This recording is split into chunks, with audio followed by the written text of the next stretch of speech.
গোদাবরী নদীর তীরে গড়ে ওঠা এক দরিদ্র বস্তির মাঝে দুই ভাই অর্জুন আর রাজু সেই পিতাকে খোঁজার জন্য মুম্বাই পর্যন্ত পদযাত্রার সূচনা করল, যিনি গত ১০ বছর ধরে নিখোঁজ ছিলেন।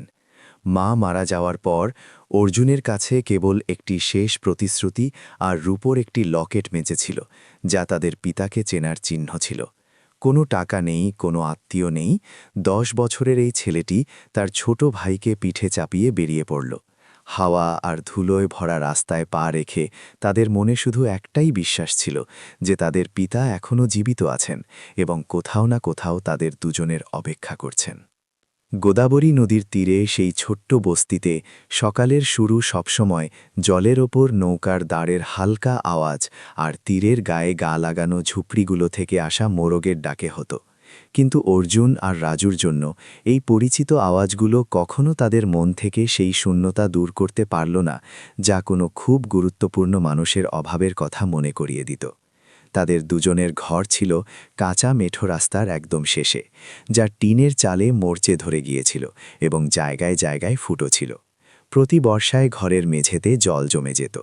সেই ঘরে রান্নাঘরের কোণে এখনও সেই আচারের বয়াম রাখা ছিল, যা মা গত মাসে বানিয়েছিলেন। দুই ভাই এখন কেবল একে অপরের সাহারায় দিন কাটাচ্ছিল। তাদের পিতা বিজয় তখন গ্রাম ছেড়ে কাজ করতে মুম্বাই গিয়েছিলেন। যখন অর্জুন খুব ছোট ছিল, মায়ের কোলেই থাকত। শুরুতে কিছু চিঠির মাধ্যমে অনেক প্রতিশ্রুতি এলো, এবং তারপর সময়ের সাথে সেগুলোও হারিয়ে গেল। পিছনে পড়ে রইল শুধু মা লক্ষ্মী আর তার দীর্ঘ অপেক্ষা, যা বাড়ির সামনে দিয়ে বয়ে চলা নদীর ধারার মতো দীর্ঘ হতে থাকল। যখনই বস্তির কেউ লক্ষ্মীর স্বামীর নিখোঁজ হওয়ার কথা বলতো, অর্জুন সেখান থেকে সরে যেত। সে সেই সব কথা শুনতে চাইত না, যা অজান্তেই তার মাকে দুঃখ দিত।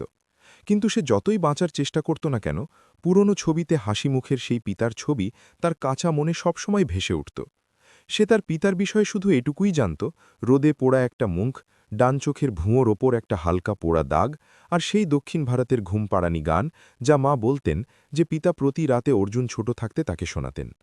সেই দরিদ্র বস্তি নদীর মাটির গন্ধ আর ওখানকার মানুষের সারল্য ছাড়া আর কিছুই ছিল না। কিন্তু অর্জুনের কাছে সেখানে তার পুরো শৈশব মিশেছিল, এবং সেই ভয়গুলো, যা ১০ বছরের বাচ্চার অনুভব করার কথা নয়। যখন নদীর জল কমে যেত, মা প্রায়ই ঝুড়ি নিয়ে ঘাটে সবজি ধুতে যেতেন, আর অর্জুন পাশে বসে ছেঁড়া জাল সেলাই করত, যাতে পরের দিন মা সেটা বাজারে বিক্রি করে চাল আনতে পারেন। রাজু তো সবসময় পিছনে লেগে থাকত, কখনো লাফালাফি করত তো কখনো দুনিয়ার রাজ্যের প্রশ্ন করত। জীবন যতই কঠিন হোক না কেন, মায়ের চোখে সবসময় এমন একটা উষ্ণতা থাকত, যা দেখে দুই ভাইয়ের বিশ্বাস হতো যে সব ঠিক হয়ে যাবে। কিন্তু এক প্রবল বর্ষার মরশুমে অশোক মায়ের শক্তি শুষে নিতে শুরু করল। লক্ষ্মীর এত কাশি হতো যে অনেক রাত তিনি ঘুমোতে পারতেন না। ঘামে চুল ভিজে যেত আর চোখগুলো বসে গিয়েছিল। অর্জুন বুঝে গিয়েছিল যে মা দ্রুত দুর্বল হয়ে পড়ছেন, কিন্তু সে ঘর সামলানো ছাড়া আর কিছুই করতে পারত না। সে রাজুকে সামলাত আর মায়ের ওষুধ কেনার জন্য কিছু পয়সা উপার্জনের আশায় বাজারের আশেপাশে পুরনো জিনিস বা আবর্জনা কুড়াত। কত বৃষ্টিতে খড়ের চাল চুইয়ে জল পড়ত আর কাদা ভরা মেঝেতে জল ভরে যেত। অর্জুনকে বাসন পেতে জল জমা করতে হতো, আর সে সকাল পর্যন্ত মায়ের পাশে বসে থাকত। এমন সময় সে প্রায় নিজের চোখের জল মুছে নিত, যাতে তার ছোট ভাই তাকে কাঁদতে না দেখে। কারণ যখন থেকে সে হোশ সামলেছে, অর্জুন বুঝে গিয়েছিল যে ঘরে মাত্র ৩ জন মানুষ আছে, এবং যদি একজন পড়ে যায় তবে বাকি দুজনকে শুধু একে অপরের সাহারায় বাঁচতে হবে। পিতা সেখানে মাকে সাহারা দেওয়ার জন্য ছিলেন না, অর্জুনকে পরিবার সামলানো শেখানোর জন্য ছিলেন না, আর রাজুকে কোলে তুলে নেওয়ার জন্য ছিলেন না যখন সে মেঘের গর্জনে ভয় পেত। অর্জুনের মনে পিতার যে ছবি ছিল তা মায়ের গল্পের ছড়িয়ে থাকা টুকরো, আর সেই একটা পুরনো ছবি দিয়ে তৈরি হয়েছিল, যা বৃষ্টির ছাটে হলদেটে হয়ে গিয়েছিল। যেসব দিন মা সুস্থ থাকতেন, তিনি জানলার কাছে বসে নদী দেখতেন আর বাচ্চাদের বলতেন কিভাবে পিতা বিয়ের দিন মাকে উপহার দেওয়ার জন্য একটা পদ্মফুল তোলার খাতিরে বন্যার জল পার করেছিলেন। অর্জুনের সেই গল্পগুলো খুব পছন্দ ছিল, কারণ সেগুলোতে তার পিতা একজন সাহসী, দয়ালু আর পরিবারকে সবথেকে বেশি ভালোবাসার মানুষ ছিলেন। কিন্তু সময়ের সাথে সাথে সেই গল্পগুলো কমে এলো। কাশির আওয়াজ বাড়তে থাকল, আর মায়ের চোখগুলো কখনো কখনো কোনো দূরের জায়গায় হারিয়ে যেত, যা অর্জুন বুঝতে পারত না। বস্তিতে কানাঘুষো শুরু হলো। লোক বলতে শুরু করল যে তার পিতা হয়তো কোনো নির্মাণস্থলে মাচা ভেঙে পড়ে মারা গিয়েছেন। কেউ আবার বলতো তিনি কাজ ছেড়ে কোথাও চলে গিয়েছেন আর হয়তো অন্য ঘর বেঁধেছেন। এই কথাগুলো অর্জুনের মনে ছোট ছুরির মতো বিদ্ধ, কিন্তু সে কখনো মাকে জিজ্ঞেস করার সাহস পায়নি, কারণ সে মায়ের চোখে আরও দুঃখ দেখতে চাইত না। অর্জুন শুধু একটা কথা জানত, পিতা জীবিত থাকুন বা না থাকুন, মা আর তারা দুই ভাই প্রতিদিন সেই অভাব সহ্য করছিল।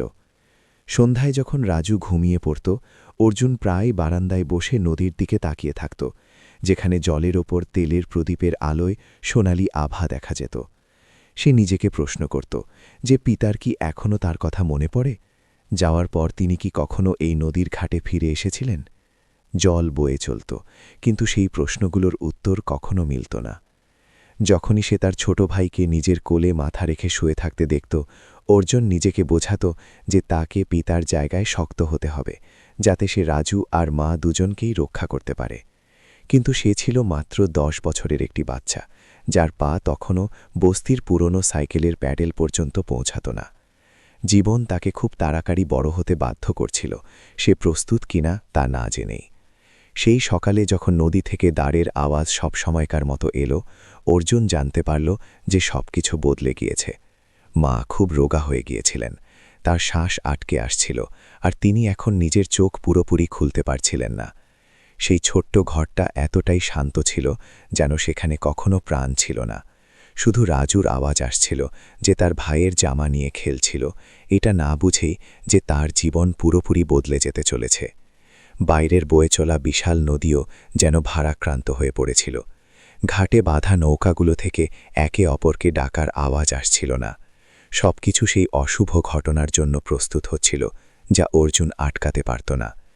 কিন্তু সেই পরিস্থিতিতেই সে তার জীবনের সবথেকে বড় সত্যকে চিনতে পারল। পিতা এখানে নেই, আর যদি সে এই ছোট্ট পরিবারের কোনো অংশ বাঁচাতে চায়, তবে তাকে মায়ের জায়গা নিয়ে তাদের খুঁজতে যেতে হবে। সামনের রাস্তা যতই উঁচু নিচু হোক না কেন, তার কাঁচা পা কখনো গ্রামের সীমানা পার না করলেও অর্জুন বুঝে গিয়েছিল যে এগিয়ে যাওয়ার এখন একটাই পথ বাকি আছে। আর সেই যাত্রা সেই মুহূর্ত থেকেই শুরু হলো, যখন সে তার ছোট ভাইয়ের হাত শক্ত করে ধরল। নদীর ওপরের বিষণ্ণ আকাশের দিকে তাকাল, আর মনে মনে সেই পিতার নাম উচ্চারণ করল যাকে সে কখনো মন ভরে জড়িয়ে ধরেনি। মায়ের দুর্বল হওয়া এখন শুধু থেমে থেমে আসা কাশি ছিল না, বরং গোদাবরী তীরের সেই ছোট্ট ঘরের ওপর ঘনিয়ে আসা অন্ধকার হয়ে দাঁড়িয়েছিল। প্রতিদিন সকালে যখন অর্জুন উঠত, সে মাকে দেয়ালের সাহারায় বসে থাকতে দেখত, যাদের চোখ সারা রাত না ঘুমানোর কারণে লাল হয়ে থাকত। যখন সূর্যের আলো ফাটল দিয়ে মায়ের শুকনো হাতের ওপর পড়ত, অর্জুন পরিষ্কার বুঝতে পারত যে তার কাছে এখন খুব কম সময় বাকি আছে। আগের দিনগুলোতে অসুস্থতা যতই হোক, মা কিছু না কিছু কাজ করে নিতেন, যেমন সবজি কাটা, কাপড় শুকোনো বা পুরনো ঝুড়ি বোনা। কিন্তু এখন লক্ষ্মীর কাছে শুধু সেটুকুই শক্তি বাকি ছিল যে তিনি তার 2 বাচ্চার হাত ধরতে পারেন আর ধীরে ধীরে তাদের নাম ধরে ডাকতে পারেন। প্রতিটি ডাক এতটাই দুর্বল হতো যে অর্জুনকে শোনার জন্যে নিজের কান তার কাছে নিয়ে যেতে হতো। সে শক্ত থাকার চেষ্টা করত, যদিও তার ভেতরে ভয় গোদাবরীর ঢেউয়ের মতো উছাল পাথাল করত। দীর্ঘ অসুখ মাকে এতটাই রোগা করে দিয়েছিল যে রাজুও তাকে দেখে ভয় পেত। সে প্রায়ই বিছানার পাশে বসে মায়ের হাত ছুঁয়ে জিজ্ঞেস করত, মা, খুব কি কষ্ট হচ্ছে? সেই নিষ্পাপ প্রশ্ন অর্জুনের গলা বুঝিয়ে দিত, কারণ সে জানত মায়ের এতটাই কষ্ট হচ্ছে যে তিনি কথা বলতে পারছেন না। কিন্তু লক্ষ্মী সবসময় হাসার চেষ্টা করতেন, ছেলের চুলে হাত বুলিয়ে বলতেন, মা শুধু একটু ক্লান্ত হয়ে গিয়েছেন। সেই হাসি অর্জুনের হৃদয় ভেঙে দিত, কারণ সে তার মধ্যে সেই নারীর শেষ চেষ্টা দেখতে পাচ্ছিল যিনি জীবনের বোঝার তলায় পুরোপুরি ক্লান্ত হয়ে পড়েছেন। বৃষ্টির দিনে খড়ের চাল আর দেয়াল থেকে জল টপকাত। অর্জুনকে একদিকে বালতি রেখে জল জমা করতে হতো, অন্যদিকে মাকে ভেজার হাত থেকে বাঁচাতে হতো, আর রাজুকে জড়িয়ে ধরতে হতো যাতে ওর ঠান্ডা না লাগে। বৃষ্টির প্রবল আওয়াজের মধ্যে মা 2 বাচ্চার দিকে এমন নজরে তাকাতেন যাতে এতটা দুঃখ ভরা থাকত যা ভাষায় প্রকাশ করা সম্ভব নয়। তিনি জানতেন তার চলে যাওয়ার পর বাচ্চারা কত কষ্ট সইবে। তার ভয় হতো যে কোনো সাহারা ছাড়াই তারা এই পৃথিবীতে একা হয়ে যাবে। আর সেই ভয় থেকেই লক্ষ্মী তার অবশিষ্ট শ্বাসটুকু কুড়িয়ে নিয়ে সবথেকে জরুরি কথা বলার শক্তি পেলেন। সেই সন্ধ্যায় গোদাবরী নদী ডুবন্ত সূর্যের আলোয় হালকা সোনালি রঙের হয়ে গিয়েছিল। জানলা দিয়ে আসা আলো অর্জুনের মায়ের ফ্যাকাশে হয়ে যাওয়া মুখে পড়ছিল। অর্জুন বিছানার পাশে বসে তার কপাল থেকে ঘাম মুছছিল, রাজু ওর কোলে মাথা রেখে ঘুমিয়ে পড়েছিল। ক্লান্তিতে ওর মুখটা একটু খোলা ছিল। হঠাৎ মা ধীরে ধীরে অর্জুনের নাম ধরে ডাকলেন। আওয়াজ এতটাই ধীর ছিল যে ওর মনে হলো হয়তো ও ভুল শুনেছে। যখন অর্জুন কাছে গেল, লক্ষ্মী ওর হাত ধরলেন। তার হাত আজ রোজকার থেকে বেশি ঠান্ডা ছিল। তিনি সেই সব কথা বললেন যা ও কখনো শুনতে চায়নি, কিন্তু সেগুলো অর্জুনের জীবনের সবথেকে গুরুত্বপূর্ণ কথা ছিল। যদি কোনোদিন আমি না থাকি, তবে তোমাকে আমার জায়গায় রাজুর খেয়াল রাখতে হবে। ও ছোট, নিজের ধ্যান রাখতে পারে না। তোমাকে ওকে দ্বিগুণ ভালোবাসা দিতে হবে। তার গলা ভেঙে আসছিল, শ্বাস সুতোর মতো সরু হয়ে আসছিল। অর্জুন তাড়াতাড়ি মাথা নাড়াল, চোখে জল ভরে এলো। সে বিদায়বেলার মতো কোনো কথা শুনতে চাইছিল না, কিন্তু মা ওর দিকে তাকিয়েছিলেন। তার চোখে একটা জেদ ছিল যা ওকে বুঝতে বাধ্য করছিল। ও কান্না থামানোর চেষ্টা করল, কিন্তু গলায় যন্ত্রণা হতে লাগল। মা ওকে অনেকক্ষণ দেখলেন, যেন নিজের ছেলের মুখ নিজের আত্মায় গেঁথে নিচ্ছেন। তারপর তিনি বিছানার নিচে রাখা একটা পুরনো কাঠের বাক্সের দিকে ইশারা করলেন। অর্জুন বাক্স বের করে খুলল। ভেতরে পিতার পুরনো ছবি আর রূপোর সেই লকেট ছিল, যার রং এখন ফিকে হয়ে গিয়েছে। রূপোর চমক ম্লান ছিল, কিন্তু তার ওপর তৈরি ৮টি পাপড়িওয়ালা পদ্মফুল এখনও পরিষ্কার দেখা যাচ্ছিল। সেই একই চিহ্ন যা পিতা বিয়ের দিন মাকে দেওয়ার জন্য বেছেছিলেন। লক্ষ্মী অর্জুনকে বললেন এটা যেন সে রেখে দেয়, এবং বললেন, যদি তুমি এমন কোনো মানুষ পাও যার ডান ভ্রুর ওপর একটা ছোট চিহ্ন আছে, তবে তিনি তোমার পিতা হতে পারেন।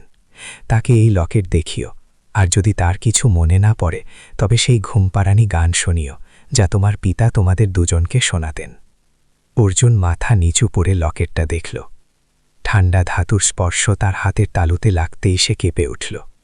সে জানত এটা কেবল একটি চিহ্ন নয়, এটি সেই দুই ভাইকে পিতার সাথে জোড়ার শেষ আশা। কিন্তু সে এটাও বুঝে গেল যে মা যদি এসব বলছেন, তবে তার মানে তিনি জানেন তার কাছে আর বেশি সময় নেই। সেই মুহূর্তে অর্জুনের মনে হল যেন পুরো পৃথিবীর বোঝা তার রোগা কাঁধে এসে পড়েছে। রাজু গভীর ঘুমেছিল, এবং সে জানতও না যে দুই ভাইয়ের ভবিষ্যৎ পুরোপুরি বদলে যেতে চলেছে। অর্জুন মায়ের বুকের উপর হাত রাখল আর ধীরে ধীরে বলল, মা, আমাকে ছেড়ে যেও না, ঠিক হয়ে যাও না। কিন্তু লক্ষ্মী শুধু হালকা মাথা নাড়ালেন। তার কাঁপতে থাকা হাত ছেলের চুলে হাত বুলাতে লাগল। ইনি অনেক কিছু বলতে চাইছিলেন, অনেক কিছু বোঝাতে চাইছিলেন, কিন্তু শ্বাস আটকে আসছিল। কিছুক্ষণ পর তিনি নিজের অবশিষ্ট শক্তিটুকু কুড়িয়ে শেষ কথাটি বললেন, খোকা, যদি আমি না জাগি, তবে রাজুকে নিয়ে পিতাকে খুঁজতে চলে যেও। এখানে থেকো না, এই রাস্তা তোমাদের দুজনকে সামলাতে পারবে না। এই কথা অর্জুনের বুকে কোনো ধারালো অস্ত্রের মতো লাগল, কিন্তু মায়ের চোখে শান্তি ছিল, যেন তিনি তাকে বিশ্বাস করাচ্ছিলেন যে সে সব কিছু সামলানোর জন্য যথেষ্ট শক্ত। বাইরে কালো মেঘ জমেছিল। নদী থেকে আসা হাওয়ায় ঠান্ডা আমেজ ছিল। মনে হচ্ছিল বৃষ্টি হবে। অর্জুন মাকে দেখল, তারপর ভাইকে। আর ওর উপলব্ধি হল যে এবার পিছিয়ে আসার কোনো পথ নেই। মা যা বলেছেন তা করতেই হবে।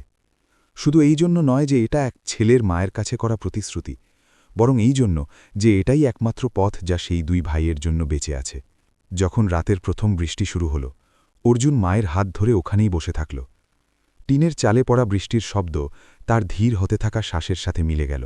আর সেই মুহূর্তে অর্জুন জানতে পারল যে তার জীবন এমন এক মোড়ে এসে দাঁড়িয়েছে যেখান থেকে আর ফেরা সম্ভব নয়। সেই কিছু মুহূর্তের জন্য দুই ভাইয়ের কাছে শুধু মা ছিলেন।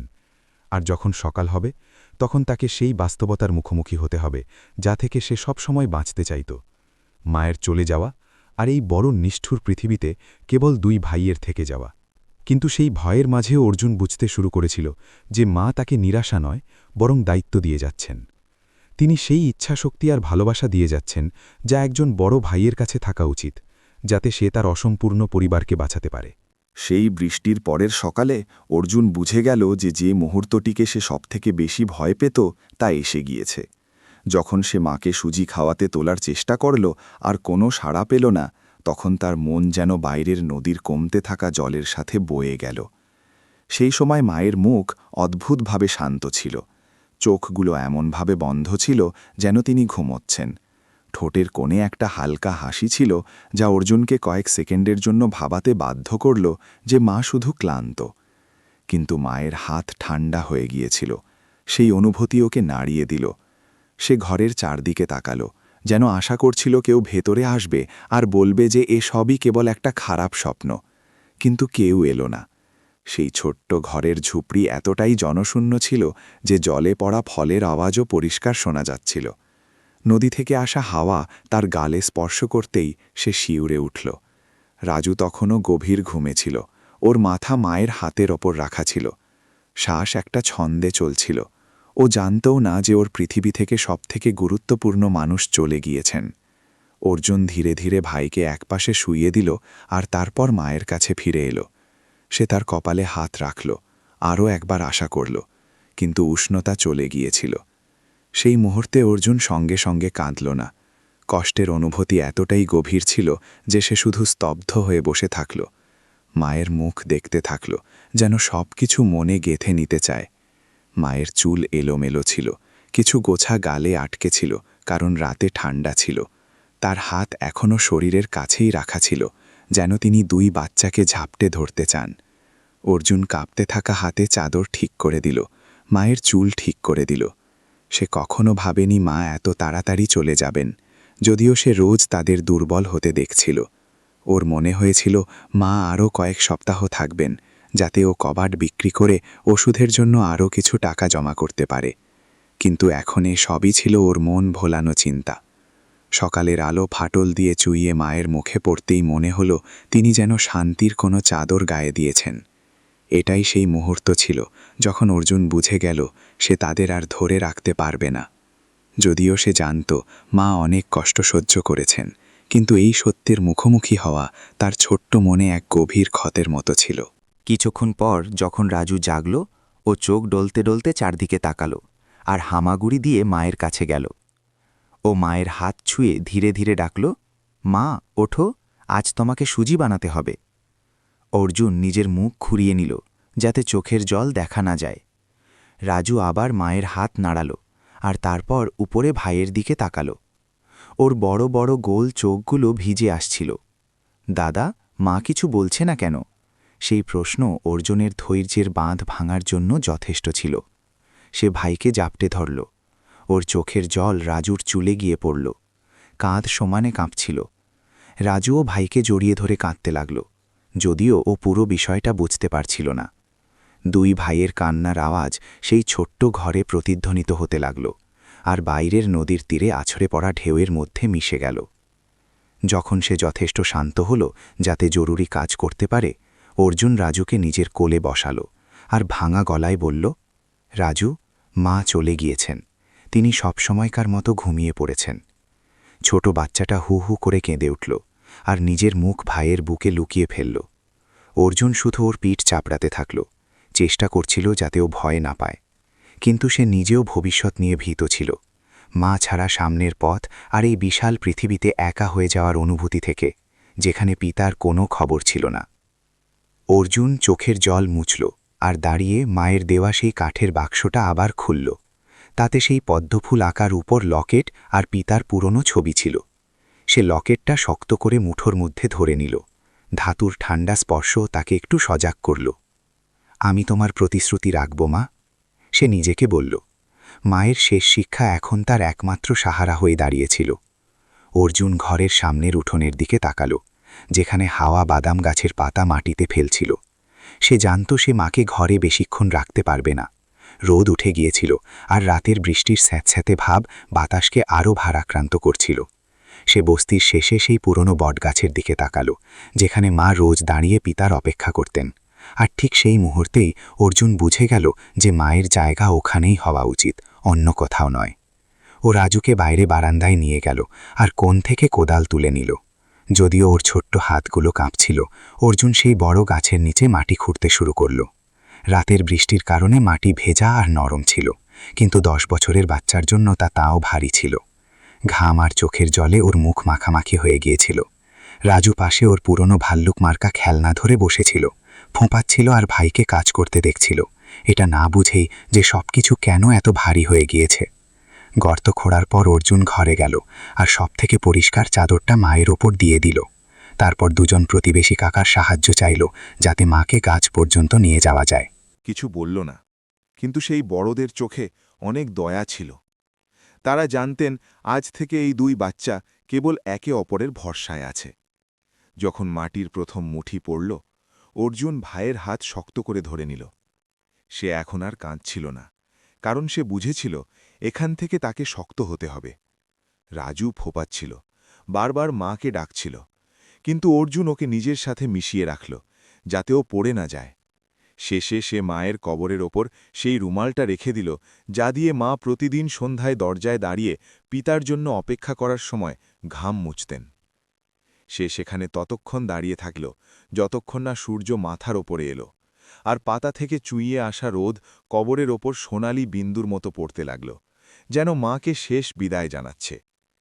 যখন সবাই চলে গেল, অর্জুন রাজুর হাত ধরে সেই ঘরে ফিরল, যা এখন ভীষণভাবে খালি হয়ে গিয়েছিল।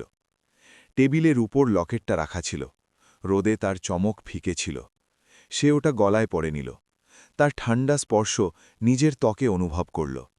এটা মায়ের শেষ নিঃশ্বাসের মতো ছিল, সেই দায়িত্বের মতো যা অর্জুনকে সামনের যাত্রায় বয়ে নিয়ে যেতে হবে। এখন অর্জুন পরিষ্কার জানত যে মায়ের আত্মার শান্তির জন্য সে একটাই কাজ করতে পারে, নিজের প্রতিশ্রুতি রাখা। আর সেই প্রতিশ্রুতি সেই মুহূর্তেই শুরু হলো, যখন সে তার ছোট ভাইয়ের হাত ধরে পুরনো ঘরের সামনে দাঁড়িয়ে সেই লম্বা রাস্তার দিকে তাকাল, যা জাতীয় সড়কের বা হাইওয়ের দিকে যেত। যদিও পা খালি ছিল, যদিও মনে ভয় ছিল, যদিও সামনে শুধু তুফান ছিল, অর্জুন হাঁটার জন্য প্রস্তুত ছিল, কারণ মা তাকে নিজের জীবনের সবথেকে গুরুত্বপূর্ণ অংশ সঁপে দিয়ে গিয়েছিলেন, দুই ভাইয়ের ভবিষ্যৎ। যখন সূর্য আকাশে আরও উপরে উঠল আর দিনের প্রথম রশ্মি পুরনো টিনের চালের ভেতর দিয়ে ঘরে এলো, অর্জুন জানতে পারল যে এবার সেই জায়গা ছাড়ার সময় এসে গিয়েছে, যা তার শৈশবকে নিজের কোলে আগলে রেখেছিল। গোদাবরী নদীর তীরে তৈরি সেই ছোট্ট খড়ের ঘর এখন মায়ের উষ্ণতাহীন হয়ে পড়েছিল। সেখানে কেবল একটা ঠান্ডা শূন্যতা বাকি ছিল, যা দুই ভাইকে গিলে ফেলার জন্য প্রস্তুত ছিল। ঘরের কোণে তৈরি পুজোর ছোট্ট জায়গায় ধূপ জ্বালানোর পর অর্জুন গভীর শ্রদ্ধা জানাল, আর তারপর সেই কয়েকটা জিনিস গোছাতে শুরু করল, যা সে নিজের সাথে নিয়ে যেতে পারত। কোণে পড়ে থাকা একটা পুরনো কাপড়ের থলি, যার ধারগুলো ছিঁড়ে গিয়েছিল, তাতে সে কিছু পুরনো কাপড়, সামান্য বাসি ভাত আর একটা জলের বোতল রাখল, যা প্রতিবেশী কাকা একটু আগেই দিয়ে গিয়েছিলেন। প্রতিটি জিনিস খুব সামান্য ছিল, কিন্তু অর্জুনের কাছে সেগুলোই সবকিছু ছিল, যার সাহারায় তারা দুই ভাই সামনের দীর্ঘ রাস্তায় পা রাখতে যাচ্ছিল। রাজু কাঠের একটা নিচু পিঁড়িতে বসেছিল, ওর চোখ কান্নায় এখনও লাল ছিল, আর ও মায়ের সেলাই করা পুরনো কাপড়ের পুতুলটা দুহাতে বুকে জড়িয়ে ধরেছিল। সেই বাচ্চাটি কিছু বলছিল না, শুধু ওর ভাইয়ের প্রতিটি নড়াচড়া এমনভাবে দেখছিল যেন ভয় পাচ্ছিল যে যদিও চোখের পলক ফেলে তবে অর্জুনও ওর পৃথিবী থেকে গায়ে ভরে যাবে। অর্জুন ওর কাছে গেল, হাঁটু গেড়ে বসে ভাইয়ের ভেজা চোখ মুছিয়ে দিল, আর ধীরে ধীরে বলল, রাজু, আমাদের পিতাকে খুঁজতে যেতে হবে, মা এমনটাই চেয়েছিলেন। রাজু ভাইয়ের হাত শক্ত করে ধরল আর মাথা নাড়াল। যদিও ও এর পুরো মানে বুঝত না, কিন্তু যেই ও পিতার কথা শুনল, ওর চোখে আসার একটা ছোট্ট চমক দেখা দিল। অর্জুন দাঁড়াল, থলি কাঁধে ঝোলাল, আর রূপোর লকেটটা সাবধানে গলায় পড়ল। ওটা জামার নিচে লুকিয়ে ফেলল, যেন ভয় ছিল কোথাও হারিয়ে না যায়। লকেট হৃদয়ের প্রতিটি স্পন্দনের সাথে ওর বুকে ধাক্কা দিচ্ছিল, ওকে মায়ের প্রতিশ্রুতির কথা মনে করিয়ে দিচ্ছিল। মা, আমি করে দেখাব, সে মনে মনে বলল, এবং তারপর রাজুকে নিজের পিঠে চাপিয়ে সেই ঘর থেকে বাইরে বেরিয়ে গেল, যা দুই ভাইয়ের শৈশবের সাথে যুক্ত ছিল। নদীর তীরের কাঁচা রাস্তায় হাওয়া বাঁশ গাছের ভেতর দিয়ে শুংশুং করে বইছিল, যেন বিদায় জানাচ্ছিল। অর্জুন ঘাটের সেই জায়গায় কিছুক্ষণ থামল, যেখানে মা প্রায়ই সবজি ধুতেন। বয়ে চলা জল দেখেও চোখ বুঝল আর মাথা নিচু করল। ওটা শেষবারের মতো ছিল, যখনও একটা শিশুর নজরে সেই জায়গাটাকে দেখল। যখনও ফিরল, তখনও নিজের 10 বছর বয়সের থেকে অনেক বেশি বড় হয়ে গিয়েছে। দুই ভাই সেই কাঁচা রাস্তায় চলতে শুরু করল, যা বড় ন্যাশনাল হাইওয়ের দিকে যেত। অর্জুনের সুরেশ কাকার সেই কথাটা মনে ছিল, যা তিনি মা জীবিত থাকতে বলেছিলেন, শুধু ওই দিকে সোজা চলতে থাকবি যেখানে শহর যাওয়ার বোর্ড লাগানো আছে। যেখানে বেশি গাড়ি দেখবি সেটাই ঠিক রাস্তা। রাস্তা চওড়া হতে লাগল, কিন্তু চেনা মুখগুলো কমে গেল। রাস্তার দুপাশে ধানের ক্ষেত ছিল, যেখান থেকে নতুন মাটির সুগন্ধ আসছিল, আর রাতের বৃষ্টিতে ঘাস ভেজা ছিল। রাজু পিঠে শুয়ে মাঝে মাঝে জিজ্ঞেস করত, দাদা, পিতা কোথায়? অর্জুন শুধু একটা হালকা হাসি দিত, যদিও ওর মন ভারী ছিল। পিতা শহরে আছেন, আমরা শুধু হাঁটতে থাকব আর তার সাথে দেখা হয়ে যাবে। এটা সেই বাক্য ছিল যা ওকে বহুবার বলতে হলো, হয়তো নিজেকে বিশ্বাস করানোর জন্য। অনেকটা পথ চলার পর সূর্য মাথার উপরে এলো আর রোদ বিততে লাগল। অর্জুন রাজুকে রাস্তার ধারের একটা অশ্বত্থ গাছের ছায়ায় নামালো। হালকা হাওয়া দিতেই গাছের গন্ধ আর ঝিঝি পোকার ডাক আসতে লাগল। অর্জুন থলি খুলল, সামান্য বাসি ভাত বের করে অর্ধেক করে রাজুকে দিল। সে নিজে বাকি অংশটা খাওয়ার চেষ্টা করল, যদিও ভাত শুকিয়ে শক্ত হয়ে গিয়েছিল আর একটু টক হয়ে গিয়েছিল। এই সামান্য খাবারের পর অর্জুন ভাইয়ের মুখ মুছাল আর তাকে আবার পিঠে চাপিয়ে এগিয়ে গেল। প্রতিটি কদম ভারী হয়ে আসছিল, কিন্তু সে নিজের গতি কমতে দিল না, কারণ সে জানত যদি তারা বেশিক্ষণ দাঁড়ায় তবে ক্লান্তি তাদের দুজনকে ভেঙে দেবে। দূর থেকে মোটরসাইকেলগুলো দ্রুত পাশ দিয়ে চলে যেত আর ধুলো ওড়াত। অর্জুন রাজুর মুখ ঢেকে নিত আর এগোতে থাকত। এক মোড়ে পৌঁছে সে সাইনবোর্ড পড়ার চেষ্টা করল, যাতে মুম্বাইয়ের দিকে ইশারা করে একটা দূরত্ব লেখা ছিল। সেই সংখ্যাটা এতটাই বড় ছিল যে একটা বাচ্চার কাছে তার কোনো শেষ ছিল না। তবুও অর্জুনের অদ্ভুত অনুভূতি হল, কারণ ওর মনে এক দৃঢ় সংকল্প জেগে উঠেছিল। রাজু, আমরা কাছে এসে গিয়েছি, অর্জুন বলল। যদিও ওর পা জবাব দিচ্ছিল, কিন্তু যতক্ষণ ওর ভাই ওর উপর বিশ্বাস রাখবে ততক্ষণ ওর মধ্যে আরও অনেক কিলোমিটার হাঁটার শক্তি থাকবে। দুপুরে রোদ এতটাই তেজ হয়ে গেল যে পিচের রাস্তা থেকে ধোঁয়া উঠছিল। অর্জুন একটা ছোট পুলের নিচে ছায়া খুঁজল। নালা থেকে কাঁদার গন্ধ আসছিল, কিন্তু উপরের রাস্তার রোদের থেকে এটা অনেক ভালো ছিল। রাজু চোখ ডলতে ডলতে ভাইয়ের কাঁধে মাথা রাখল আর জিজ্ঞেস করল, পিতা কি আমাদের ভালোবাসেন? অর্জুন বয়ে চলা জল দেখে নিঃসার হয়ে রইল। ও জানত না পিতা জীবিত কিনা, এটাও জানত না যে দেখা হলে তিনি তাদের চিনতে পারবেন কিনা, কিন্তু তারপর সে লকেটটা দেখল আর মায়ের কথা মনে করল। বিশ্বাস রেখো, তোমার পিতা তোমাদের দুজনকে খুব ভালোবাসেন। অর্জুন বুকে হাত রাখল, সুতোটা শক্ত করে ধরল আর হাসল। তিনি খুব ভালোবাসেন, তিনি আমাদের অপেক্ষা করছেন। ও এতটাই দৃঢ়তার সাথে বলল যে ও নিজেও অবাক হয়ে গেল। মনে হলো যেন মায়ের কথাগুলো এখনও কোথাও আশেপাশে প্রতিধ্বনিত হচ্ছে আর ওকে শক্তি দিচ্ছে। যখন রোদ একটু কমল, দুই ভাই আবার চলতে শুরু করল। এইবার অর্জুন ধীরে চলছিল, কারণ ওর পায়ের তলায় এমন যন্ত্রণা হচ্ছিল যেন সূঁচ ফুটছে। চটিতে রক্তের শুকনো দাগ জমে গিয়েছিল, কিন্তু সে নিজেকে থামতে দিল না। যখনই হাওয়া বইত, ওপরের ইউকেলিপটাস পাতার আওয়াজ মায়ের ঘুমপাড়ানি গানের মতো লাগত। যখনই রাজু নড়াচড়া করত, অর্জুন নিজের ধরাটা আরও শক্ত করে নিত, এটা নিশ্চিত করার জন্য যে ও ঠিক আছে। যখন আকাশ সন্ধ্যার কমলা রঙে বদলে গেল, তখন দুই ভাই অর্জুনের ভাবনার থেকেও অনেক বেশি পথ পার করে ফেলেছিল। মাটিতে পড়া ওর প্রতিটি পদক্ষেপ শুধু চিহ্ন ছিল না, বরং মায়ের কাছে করা এক প্রতিশ্রুতি ছিল। নিজের ছোট্ট বস্তি ছেড়ে অর্জুন এমন এক বিশাল পৃথিবীতে পা রাখছিল যা ও কখনো দেখেনি। কিন্তু ওখান থেকেই পিতাকে খোঁজার আসল সফর শুরু হলো। আর সামনে যতই মোড় আসুক না কেন, অর্জুন জানত ও পিছন ফিরবে না। বিশেষ করে তখন যখন মা ওকে দুই ভাইয়ের ভবিষ্যৎ সঁপে দিয়েছেন। সামনে ন্যাশনাল হাইওয়ে এমনভাবে ছড়িয়েছিল যেন তার কোনো শেষ নেই, যা সেই দুই ছোট ভাইকে এমন এক যাত্রায় নিয়ে যাচ্ছিল যার গন্তব্য তাদের জানা ছিল না। তবুও তার প্রতিটি পদক্ষেপ একটা জিনিসের উপরেই টিকেছিল, মায়ের কাছে করা প্রতিশ্রুতি আর হৃদয়ের কাছে রাখা সেই রূপোর লকেট। পা ভারী ছিল, কিন্তু ইচ্ছাশক্তি সামনে আসা যে কোনো চ্যালেঞ্জের থেকে বড় ছিল। দুপুরের জ্বলন্ত রোদ রাস্তাটাকে চাকুর মতো গরম করে দিয়েছিল। শ্বাস নেওয়াও মুশকিল হয়ে পড়েছিল। অর্জুন ক্রমাগত রাজুকে পিঠে বয়ে নিয়ে যাচ্ছিল। কাঁধ অসাড় হয়ে গিয়েছিল, কলার ঘামে ভিজে গিয়েছিল। যখনই ওর থামতে ইচ্ছে করত, সে নিজের কাঁধে রাখা ভাইয়ের মাথা আর গলায় জড়িয়ে থাকা ওর ছোট্ট হাতগুলো দেখত। ওর একটা নিঃশ্বাস নিজের নিঃশ্বাসে অনুভব করত। সেই নিষ্পাপ ঘুম অর্জুনকে পড়ে যেতে দিল না। সে ভাবল, যদি আমি থেমে যাই তবে রাজুর খিদে পাবে, তৃষ্ণা পাবে, রোদ ওকে অসুস্থ করে দেবে। আর এই চিন্তায় অর্জুনকে এগিয়ে যেতে বাধ্য করল, যদিও ওর পায়ে হাজারো কাঁটা ফোটার মতো যন্ত্রণা হচ্ছিল। তাদের আশেপাশে শুকনো ক্ষেত ছিল, কিছু গরু চড়ছিল, আর দূরে রোদে ঝোঁকা কৃষকদের ছায়া দেখা যাচ্ছিল। ট্রাকগুলো দ্রুত বেরিয়ে যেত, আর হাওয়ার ঝাপটার সাথে ধুলো ওড়াত। প্রতিবার অর্জুন ভাইয়ের মুখ ভালো করে ঢেকে নিত। কখনো কখনো সে ভাবত, যদি পিতা সত্যি এই রাস্তার শেষ মাথায় কোথাও থাকেন, তবে কি তিনি জানেন যে তার বাচ্চারা তাকে খোঁজার জন্য কত কষ্ট সহ্য করছে? এই চিন্তা অর্জুনের মনে কষ্ট দিত, কিন্তু ওকে আরও শক্তও করত। ঘর থেকে তারা যত দূরে যাচ্ছিল, অর্জুনের কাছে পৃথিবীটা ততটাই বড় মনে হচ্ছিল, আর সেই সাথে এটাও বুঝতে পারছিল যে এই সফরে তারা দুই ভাই কত ছোট। কিন্তু এই একাকিত্ব ওকে নিরাশ করল না, বরং রাজুকে সুরক্ষিত রাখার জেদকে আরও গভীর করে তুলল। যখন রাজু জাগত, ও চোখ ডলত আর এমন নিষ্পাপ প্রশ্ন করত যে অর্জুন বুঝতে পারত না ও হাসবে নাকি কাঁদবে।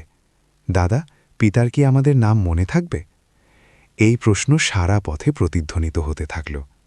প্রতিবার অর্জুন হালকা হাসি দিয়ে ওর মাথায় হাত বুলিয়ে দিত আর উত্তর দিত, হ্যাঁ নিশ্চয়ই, তার আমাদের দুজনকে খুব মনে পড়ে। সত্যি বলতে কি সে জানত না এটা সত্যি কিনা, কিন্তু সে জানত রাজুর বিশ্বাস টিকিয়ে রাখার জন্য তাকে এই উত্তরটাই দিতে হবে। কারণ যদি রাজুর বিশ্বাস ভেঙে গেলে এই সফর বহুগুণ ভারী হয়ে যাবে। কখনো কখনো নদী বা রাস্তার ধারের নালা থেকে আসা হাওয়া সামান্য স্বস্তি দিত। অর্জুন এমন কোনো গাছের নিচে থামত যেখানে সামান্য ছায়া বেঁচে থাকত। রাজুকে নিচে নামাত যাতে ও পা সোজা করতে পারে। দুই ভাই থলি থেকে বেঁচে যাওয়া চাল বের করত আর সবসময়কার মতো ভাগ করে নিত। রাজু প্রায়ই নিজের অংশ ভাইকে দিয়ে দিত, কিন্তু অর্জুন সবসময় তা ফেরত দিয়ে দিত। তুই খেয়ে নে, আমি এইমাত্র খেয়েছিলাম। এই পরিচিত মিথ্যাটি সেই ঢাল হয়ে গিয়েছিল যার মাধ্যমে অর্জুন নিজের খিদে লুকাত। কারণ যদি রাজুর মধ্যে শক্তি না থাকে, তবে তারা দুজনে দূরে যেতে পারবে না। সেই জন্যেই অর্জুন সবসময় বড় অংশটি ভাইয়ের জন্য বাজিয়ে রাখত।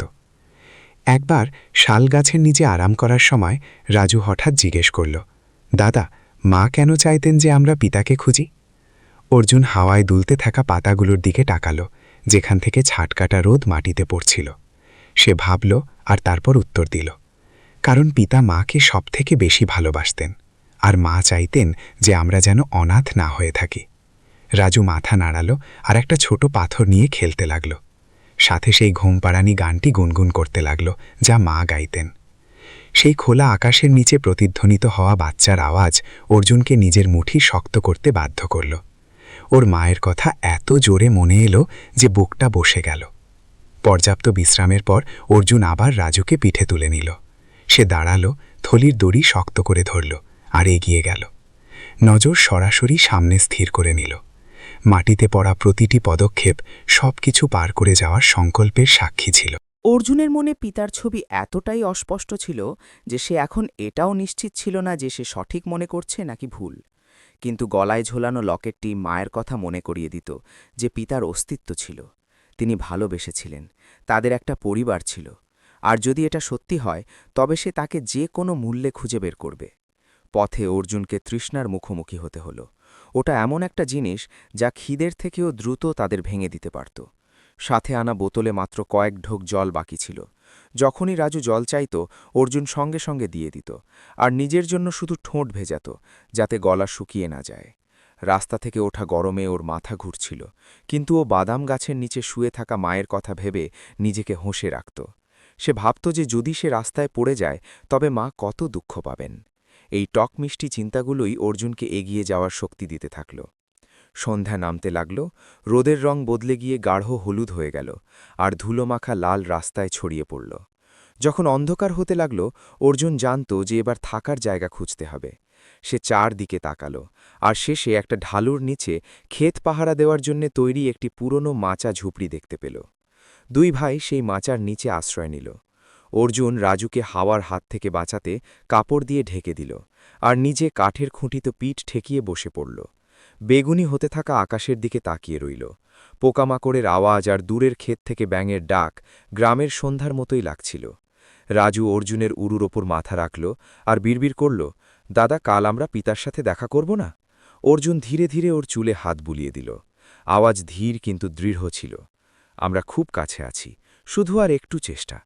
সেই মুহূর্তে অর্জুনের বিশ্বাস হয়ে গেল যে যতক্ষণ ওর ভাই ওকে ভরসা করছে, সে রাজুর জন্যে রাস্তা বানানোর জন্যে পুরো পৃথিবীর সাথে লড়তে পারে। যখন রাত ঘনিয়ে এলো, অর্জুন ভাইকে বুকের কাছে জড়িয়ে ধরে রাখল যাতে ও ওম পায়। লকেটটি ওর বুকের হাড়ের সাথে ধাক্কা লেগে হালকা আওয়াজ করছিল। সেই হালকা আওয়াজটি মায়ের ডাকের মতো ছিল, যা মনে করিয়ে দিচ্ছিল যে তারা একা নেই। মা এখনও তাদের দুজনের প্রতিটি পদক্ষেপ সেই সব থেকে দূরের জায়গা থেকে দেখছেন, যেখানে মন পৌঁছতে পারে। আর সেই অন্ধকার আকাশের নিচে অর্জুন মনে মনে প্রতিশ্রুতি দিল, মা, আমি রাজুকে পিতার সাথে দেখা করাব, আমি তোমার প্রতিশ্রুতি রাখব, সে যত দূরেই যেতে হোক না কেন। পরের সকাল দুই ভাইয়ের জন্যে ক্ষেতের সুগন্ধ আর মাটিতে জমে থাকা শিশিরের সাথে এলো। অর্জুন কাঁচা ঘুমে জেগে উঠল।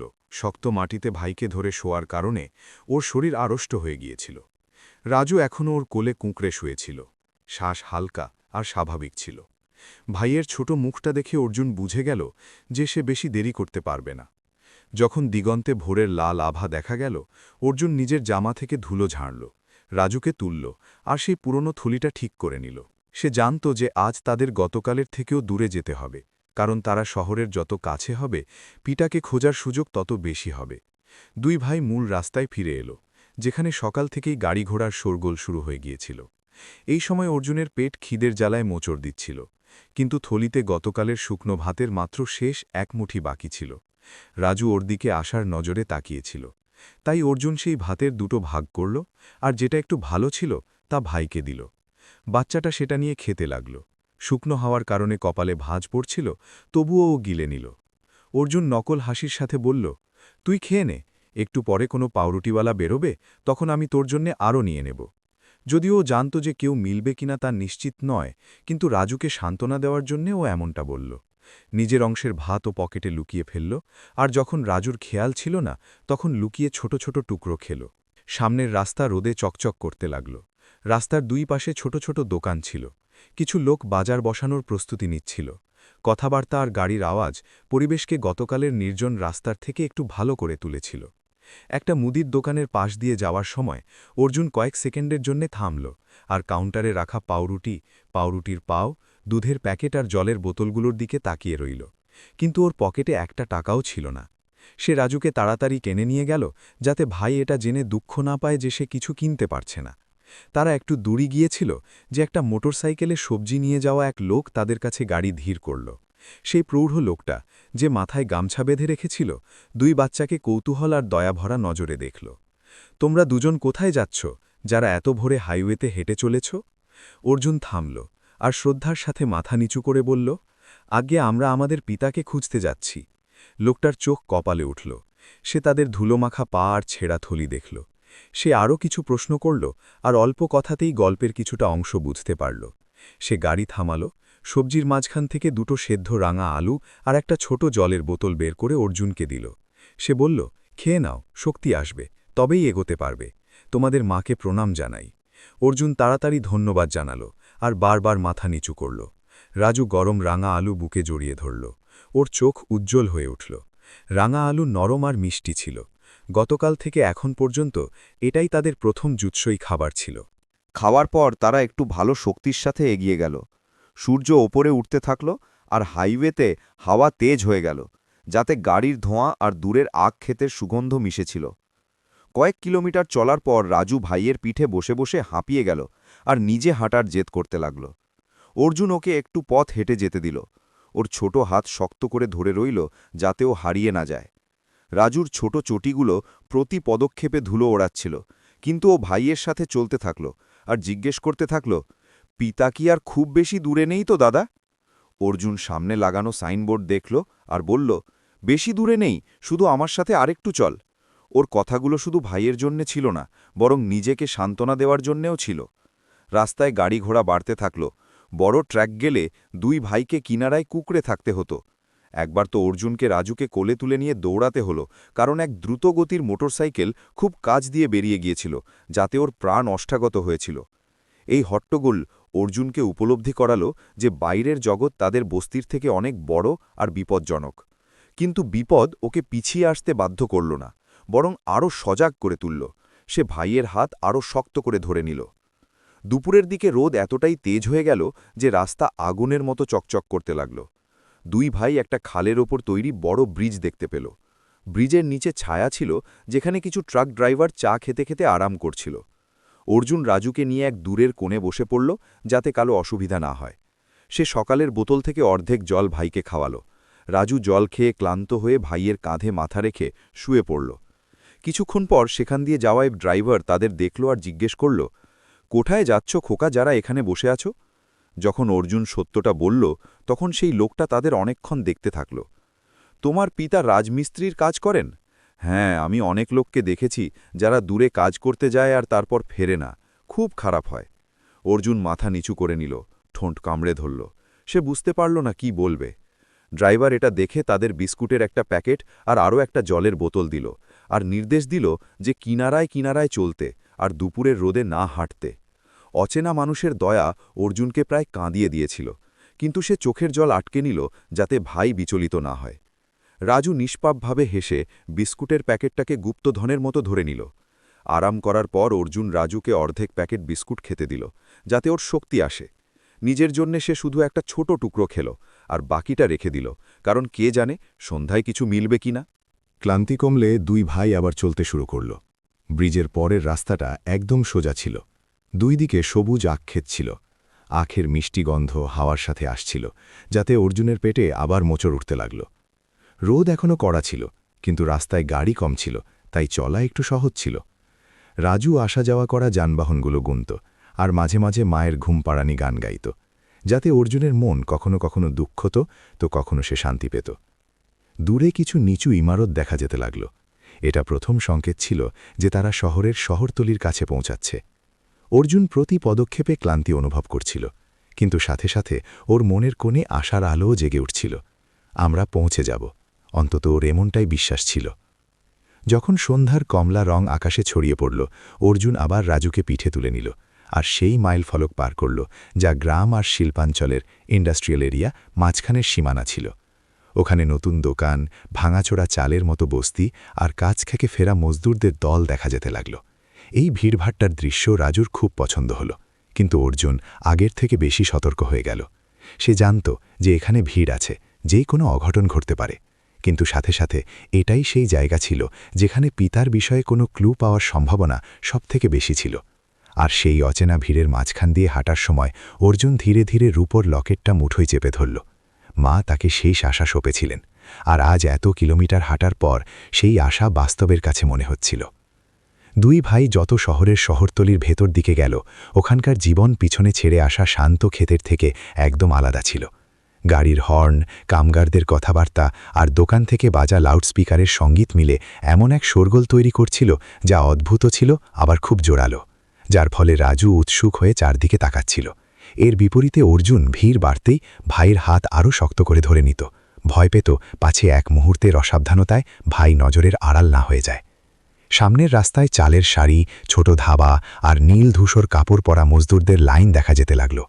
এখানকার হাওয়ায় মেশিনের তেল, খাবারের ফোড়ন আর মজদুরদের ঘামের গন্ধ ছিল। এই ভিড়ে অর্জুন সমানে প্রতিটি সেই প্রৌঢ় লোকের মুখ দেখত যেখান দিয়ে যেত, এই আশায় যে পিতার পুরনো ছবির মতো কেউ মিলে যায়। যখনই সে এমন কোনো ব্যক্তিকে দেখত যার চুল বা গঠন পিতার মতো হতো, ওর বুক ধরভর করতে থাকত। কিন্তু যখন সেই লোকটা মুখ ঘোরাত তখন ওকে নিরাশ হতে হতো। তবুও অর্জুন নিজেকে হার মানতে দিল না। মা বলেছিলেন যে পিতার ডান ভ্রুর ওপর পোড়া একটা ছোট দাগ আছে, যদি সে মন দিয়ে দেখে তবে চিনে নেবে। দুই ভাই ফুটপাতের ধার দিয়ে চলছিল, যেখানে ফলের ঠেলা আর বড়া পাওয়ের দোকান থেকে আসা সুগন্ধ রাজুর খালি পেটে জ্বালা ধরাচ্ছিল। অর্জুনও খিদের জ্বালায় বেহাল ছিল। কয়েক ঘন্টার পদযাত্রার পর পা জবাব দিচ্ছিল। সে দুজনের বিশ্রামের জন্য একটা গাছের ছায়া খুঁজল। এই গাছটি আখের রস বিক্রি করা একটি ছোট দোকানের কাছে ছিল, যেখানে প্রায় ৬০ বছর বয়সী এক বৃদ্ধা মজদুরদের রস বিক্রি করছিলেন। তিনি ধুলোয় মাখা আলুথালু চুলের দুই বাচ্চাকে দেখলেন। অর্জুনের চটি ছিঁড়ে যাওয়ার জোগাড় ছিল, আর রাজুর চোখ লাল ছিল। তার চোখে প্রথমে অবাক ভাব এলো, আর তারপর কোমলতা। তোমরা দুজন কোথায় যাচ্ছ? মনে হচ্ছে অনেক দূর থেকে এসেছ। অর্জুন শ্রদ্ধার সাথে জানালো যে তারা নিজেদের পিতাকে খুঁজতে এসেছে, যিনি শহরে রাজমিস্ত্রির কাজ করতেন, কিন্তু অনেক বছর ধরে কোনো যোগাযোগ হয়নি। এটা শুনে বৃদ্ধা এক মুহূর্ত থামলেন, আর তারপর দুজনকে কাছে ডাকলেন। তিনি দুটো ছোট গ্লাসে আখের রস দিলেন আর বললেন, খেয়ে নাও খোকা, শক্তি আসবে, দুপুরের রোদে হেঁটে হেঁটে অসুস্থ হয়ে পড়বে। অর্জুন তাড়াতাড়ি মাথা নাড়াল, কারণ ওর কাছে টাকা ছিল না, কিন্তু আম্মা হাত নেড়ে বললেন, খেয়ে নাও, এটা আমার তরফ থেকে, টাকা বাঁচিয়ে কিছু খাবার কিনে নিও। তার এই কথা শুনে অর্জুনের গলা বুঝে এলো। রাজু গ্লাস ধরল আর এক নিঃশ্বাসে খেয়ে নিল। ওর চোখ চকচক করে উঠল, যেন ও কোনো বড় উপহার পেয়ে গিয়েছে। অর্জুন ছোট ছোট চুমুক দিয়ে খেল। ঠান্ডা রস ওর গলা ভিজিয়ে দিল আর ক্লান্ত শরীরে নতুন প্রাণ ঢেলে দিল। যখন অর্জুন ধন্যবাদ দিয়ে যেতে লাগল, তখন আম্মা পিছন থেকে ডাক দিলেন, এই এলাকায় রাজমিস্ত্রি তো অনেক আছে, কিন্তু আমার মনে পড়ছে একটা লোকের কথা। বয়স প্রায় 40 বছর, রোগা পাতলা, কম কথা বলতো, এখানে পাশেই কাজ করত। কয়েক বছর আগে ওর অ্যাক্সিডেন্ট হয়ে গিয়েছিল, আর তারপর সে আর ফিরে আসেনি। অর্জুনের বুক ধকধক করতে লাগল। যদিও তথ্যটি অস্পষ্ট ছিল, কিন্তু ঘর ছাড়ার পর পিতার বিষয়ে এটাই প্রথম সূত্র ছিল। আম্মা আরও বললেন, সেই লোকটা নিজের পকেটে সবসময় কোনো ধাতুর টুকরো রাখত, যেন কোনো লকেট হোক। এটা শুনতেই অর্জুনের পুরো শরীর নিথর হয়ে গেল। সে হাত বাড়িয়ে গলায় ঝোলানো লকেটটি ধরল। বুকে ঠান্ডা আমের ছড়িয়ে পড়ল। যদিও নিশ্চিত ছিল না যে তিনিই পিতা ছিলেন, কিন্তু চেহারা মায়ের কথার সাথে খুব মিলে যাচ্ছিল। আম্মা ইন্ডাস্ট্রিয়াল এরিয়ার গেটের দিকে ইশারা করে বললেন, যদি আরও জিজ্ঞেস করতে হয় তবে ওই দিকের লেবার কলোনিতে যাও, ওখানে অনেকে আছে যারা ওর সাথে কাজ করত। অর্জুন মাথা নিচু করে ধন্যবাদ জানালো আর রাজুর হাত ধরে চলতে শুরু করল। রাজু খুশিতে লাফিয়ে উঠল, দাদা, পিতা এখানেই আছেন। অর্জুন ঢোক গিলল আর ভেবে বলল, হয়তো আমাদের ভালো করে খুঁজতে হবে। এই কথা রাজুর মধ্যে জেদ ভরে দিল। ওর পদক্ষেপ এতটাই হালকা হয়ে গেল যে ও প্রায় নাচতে নাচতে ভাইয়ের সাথে চলতে লাগল। মজদুরদের বস্তির দিকে যাওয়া রাস্তাটা সরু ছিল, আর কয়েকদিন আগে হওয়া বৃষ্টির কারণে জায়গায় জায়গায় জল জমেছিল। ছোট ছোট কুঠুরি, যেগুলো দেওয়ালের প্লাস্টার খসে যাচ্ছিল আর দরজাগুলো ভাঙা ছিল, ওখানে মজদুররা একে অপরের সাথে গা ঘেঁষাঘেঁষি করে থাকছিল। ডাল, মাছ ভাজার গন্ধ আর গাড়ির পেট্রোলের গন্ধ মিলে এক অদ্ভুত পরিবেশ তৈরি করছিল, যা অন্য কোথাও মেলে না। অর্জুন রাজুকে নিয়ে এক দরজা থেকে অন্য দরজায় গেল। প্রতিটি মানুষের কাছে বিনয়ের সাথে জিজ্ঞেস করল যে তারা বিজয় নামে কোনো রাজমিস্ত্রিকে চেনে কিনা, যার ডান ভ্রুর ওপর পোড়া দাগ আছে। কিন্তু উত্তরে প্রায়ই মাথা নাতে নাড়ানো হতো। কিছু লোক দুই ভাইকে সন্দেহের চোখে দেখত আর দরজা বন্ধ করে দিত। কিছু মানুষ দীর্ঘশ্বাস ফেলে বলতো যে এখানে অনেক মিস্ত্রি আসে যায়, কার হদিশ রাখব। তবুও কিছু লোক থামল আর অর্জুনকে সেই ঠিকাদারদের কথা বলল যারা এখানে কাজ করেছিল। এক তরুণ মজদুর অর্জুনকে মন দিয়ে দেখল আর বলল, আমার মনে পড়ছে একটা পুরনো দল ছিল, তাতে একটা লোক ছিল রোগা পাতলা, যার চোখ সবসময় বিষণ্ণ থাকত। শুনেছিলাম যে ফ্লাইওভারের ধারের সাইটে ওর অ্যাক্সিডেন্ট হয়ে গিয়েছিল। সেই দুর্ঘটনার পর ওকে আর কখনো দেখা যায়নি। অর্জুনের শিরদাঁড়া দিয়ে একটা ঠান্ডা স্রোত বয়ে গেল। অ্যাক্সিডেন্টের খবর ওকে ভয়ও দেখালো, আবার আশাও দিল। ভয় এই জন্য যে কে জানে পিতা জীবিত আছেন কিনা, আর আশা এই জন্য যে অন্তত সে পিতার কাছাকাছি পৌঁছাচ্ছে। রাজু পুরো কথাটা বুঝল না, কিন্তু পিতার উল্লেখ শুনে সে ভাইয়ের হাত শক্ত করে ধরে নিল আর চনমন করে উঠল, পিতা কাছেই আছেন না দাদা? অর্জুন নিশ্চিত উত্তর দেওয়ার সাহস পেল না। বস্তি থেকে সেই পুরনো সাইট পর্যন্ত রাস্তাটা, যেটা মজদুর বলেছিল, হাইওয়ের ধার দিয়ে দিয়ে যেত। সূর্য ডুবতে বসেছিল, আর সোনালি রোদ পুরনো টিনের চাদরগুলোর ওপর পড়ছিল, যা সেই বন্ধ হয়ে যাওয়া নির্মাণস্থলকে ঘিরে রেখেছিল। লোহার গেট কবেই বন্ধ হয়ে গিয়েছে। সতর্কবার্তার কিছু বোর্ড বাঁকা হয়ে ঝুলছিল। অর্জুন অনেকক্ষণ সেই বেড়াটুকু দেখতে থাকল। ওর মনে হলো যেন সে সেই দরজায় দাঁড়িয়ে আছে যা পিতার রহস্যের দিকে যায়, কিন্তু সে ভেতরে যেতে পারছিল না। সে রাজুকে পিঠে তুলে নিল আর লোহার বেড়ার সাথে সাথে হাঁটল, যাতে কাউকে জিজ্ঞাসাবাদ করতে পারে। হঠাৎ দূর থেকে এক লোক নিজের মোটরসাইকেল ধীর করল আর দুই ভাইকে খুঁটিয়ে দেখল। ওর মুখ রোদে কালো হয়ে গিয়েছিল, পোশাকে সিমেন্ট আর চুন লেগেছিল। ওকে একদম একজন অভিজ্ঞ রাজমিস্ত্রির মতো লাগছিল। তোমরা দুজন এখানে কি করছো? সে জিজ্ঞেস করল।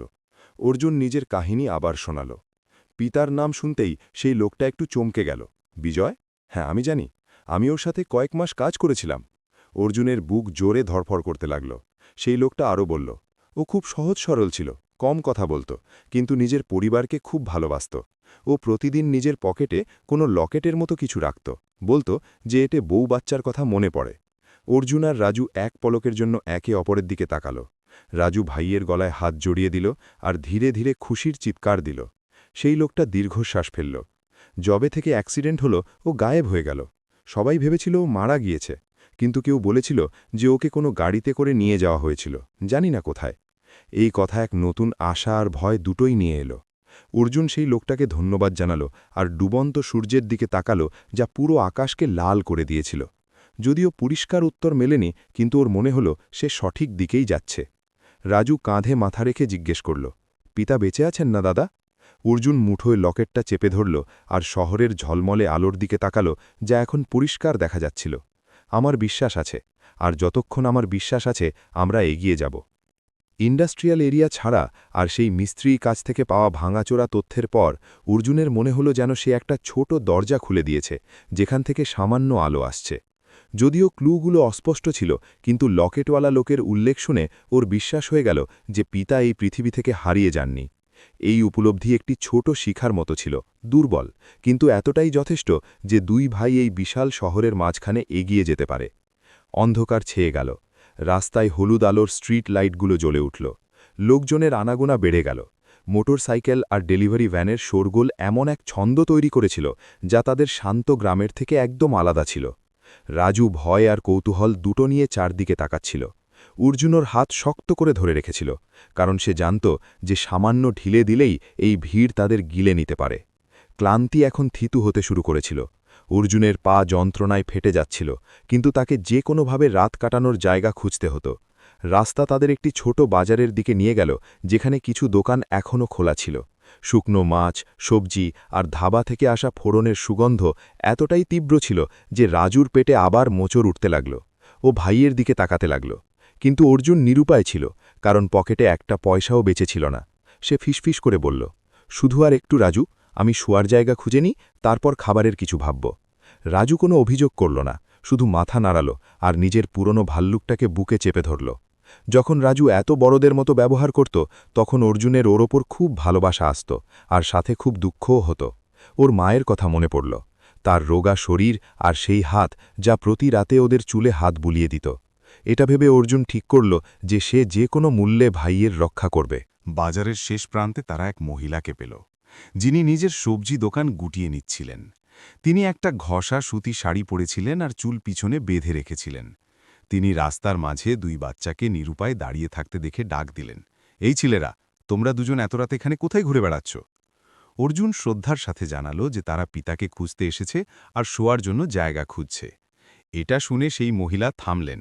তিনি অর্জুনের পায়ে আঁচড় আর রাজুর ক্লান্ত চোখ দেখলেন আর দীর্ঘ শ্বাস ফেললেন। চলো, আগে একটু খাবার খেয়ে নাও, তারপর যেও।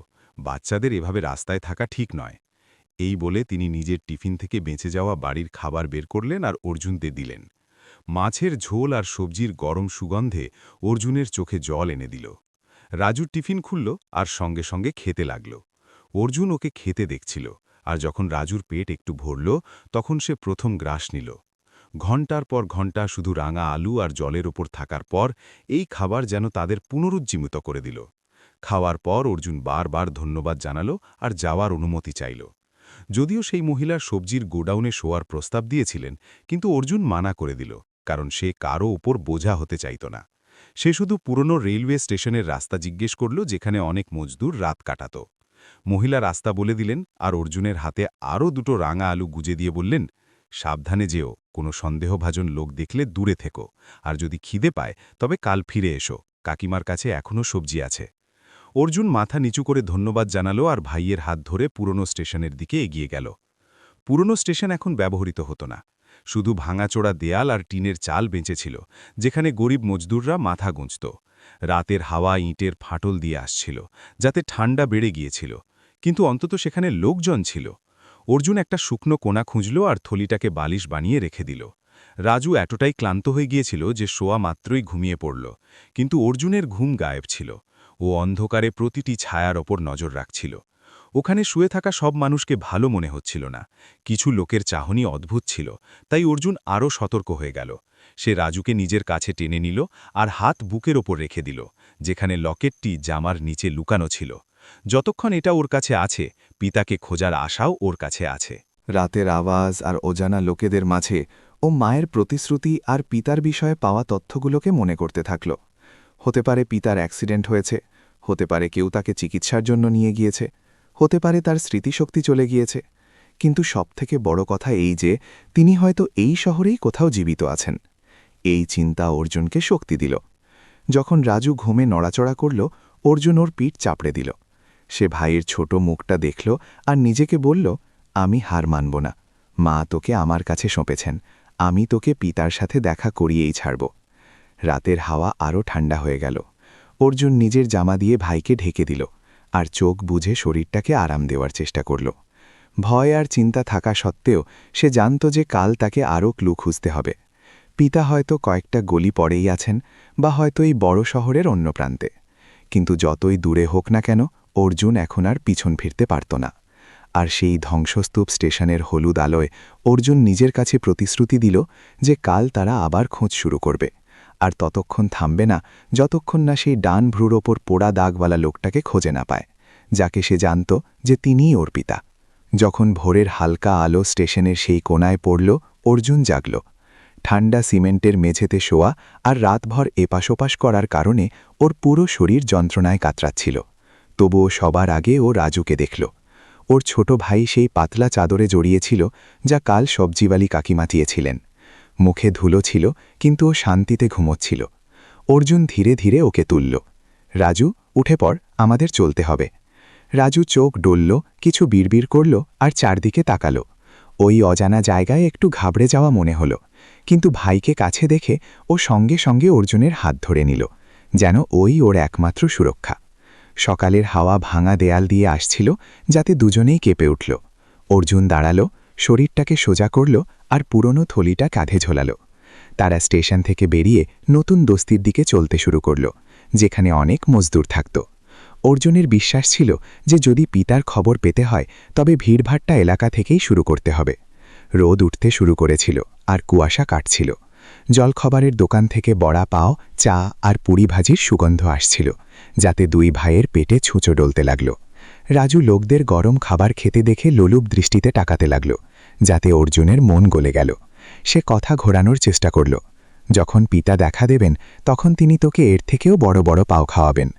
রাজু উপরে তাকাল। সত্যি দাদা? অর্জুন মাথা নাড়াল। এমন উত্তর শুধু ভাইকে সান্ত্বনা দেওয়ার জন্য ছিল না, বরং নিজেকে হিম্মত দেওয়ার জন্য ছিল। সামনের রাস্তায় ভিড় ছিল, গাড়ির শোরগোল, নীল ধূসর উর্দিতে কাজে যাওয়া মজদুর। অর্জুন রাজুকে পিঠে নিয়ে প্রতিটি দলের কাছে যেত, আশা করত যে কেউ বিজয় নামটাকে চিনবে, কিন্তু সেই একই পুরনো না বলা উত্তর আসত। সে হার মানল না আর লোকেদের জিজ্ঞেস করতে থাকল। এক তরুণ মজদুর যে চলতে চলতে পাও খাচ্ছিল অর্জুনকে খুঁটিয়ে দেখতে লাগল আর জিজ্ঞেস করল, কি নাম বললে, কোন সাইটে কাজ করত? অর্জুন সেই মুখস্থ করা বর্ণনা দিল। নাম বিজয়, রাজমিস্ত্রি, ডান ভ্রুর ওপর দাগ, সবসময় পকেটে রূপোর লকেট রাখত। মজদুরটা কিছুক্ষণ ভাবল আর বলল, আমি নিশ্চিত বলতে পারছি না, তবে এটা চেনা চেনা মনে হচ্ছে। হয়তো ফ্লাইওভারের ধারের সাইটের পুরনো টিমে এমন কোনো লোক ছিল। অর্জুন একদম সজাগ হয়ে গেল। আপনি কি জানেন এখন ওই লোকগুলো কোথায়? সে জিজ্ঞেস করল। মজদুর মাথা নাড়াল। সেই টিম তো ভেঙে গেছে, কেউ কোথায় চলে গেছে, কেউ কোথায়। কিন্তু তুমি চালের পিছনের খালি মাঠে গিয়ে দেখো, ওখানে প্রায়ই কিছু পুরনো মিস্ত্রি সকালে চা খায়। অর্জুন মাথা নিচু করে ধন্যবাদ জানাল। তথ্য অসম্পূর্ণ ছিল, কিন্তু দিক পাওয়া গিয়েছে। সে এগিয়ে গেল। ফ্লাইওভারের দিকে যাওয়ার পথে কাপড়ের দোকান, গ্যারেজ আর প্লাস্টিকের চেয়ার দেওয়া চায়ের দোকান ছিল। রাজু পিঠে থেকলেও সবকিছু উৎসুকভাবে দেখছিল। দাদা, পিতা কি ওই উঁচু ইমারতগুলোতে কাজ করেন? ও তৈরি হতে থাকা ডাওয়ারগুলোর দিকে ইশারা করল। হতে পারে, অর্জুন উত্তর দিল। সে জানত না, কিন্তু সে জানত যে একজন মিস্ত্রির হাত যে কোনো ইমারতে নিজের ছাপ ছেড়ে যেতে পারে। খালি মাঠে পৌঁছে যেমন সেই মজদুর বলেছিল, অর্জুন দেখল যে কিছু লোক টিন আর প্লাইউড দিয়ে তৈরি একটি কাঁচা চায়ের দোকানে বসে আছে। তারা সবাই রোদ আর ধুলোয় মাখা ছিল, পাকা মিস্ত্রি বা মজদুর ছিল। অর্জুন ভাইকে নিয়ে কাছে গেল আর শ্রদ্ধার সাথে জিজ্ঞেস করল, কাকা, আপনারা কি বিজয় নামে কোনো লোককে চেনেন? আমার পিতা রাজমিস্ত্রি, ভ্রুর ওপর দাগ আছে। নাম শুনতেই এক বৃদ্ধ চায়ের গ্লাস নিচে রাখলেন আর অর্জুনকে আপাদামস্তক দেখলেন। বিজয় কোথায়? অর্জুন পুরো কাহিনী বলল, পিতার নিখোঁজ হওয়া, মায়ের চলে যাওয়া আর তাদের পায়ে হেঁটে এখানে আসা। যখন তারা শুনল যে মা আর নেই, তখন বৃদ্ধের চোখে দুঃখ ভেসে উঠল। আমি বিজয়কে জানি, তিনি বললেন। সে আমার সাথে অনেক বছর কাজ করেছিল। ও মাটির মতো সোজা লোক ছিল, কখনো কারোর সাথে চড়া গলায় কথা বলেনি। অর্জুন শ্বাস বন্ধ করে পরের কথাটির অপেক্ষা করতে লাগল। কয়েক বছর আগে একটা সাইটে বিজয়ের অ্যাক্সিডেন্ট হয়ে গিয়েছিল। ওকে একটা বড় গাড়িতে তুলে নিয়ে যাওয়া হয়েছিল, তারপর কেউ জানে না ও কোথায় আছে। অর্জুনের গলা বুঝে এলো, বুক দ্রুত ধরফড় করতে লাগল। আপনি কি জানেন কে নিয়ে গিয়েছিল? বৃদ্ধ মাথা নাড়ালেন। জানি না, ও সব খুব তাড়াতাড়ি ঘটেছিল। লোকে বলে ওকে গাড়িতে তুলল আর গায়েব হয়ে গেল। অন্য কেউ মাঝখানে বলল, হয়তো হাসপাতালে নিয়ে গেছে বা হয়তো কোনো চেনা জানা লোক নিয়ে গেছে। এটা শুনে অর্জুন আরও ঘাবড়ে গেল। তথ্য সেটাই ছিল যা ও আগে পেয়েছিল, কিন্তু এখনও একটা টুকরো বাকি ছিল। তখনই ওর গাড়ির কথা মনে পড়ল। কাকা, আপনার কি মনে আছে গাড়িটা কোন রঙের ছিল?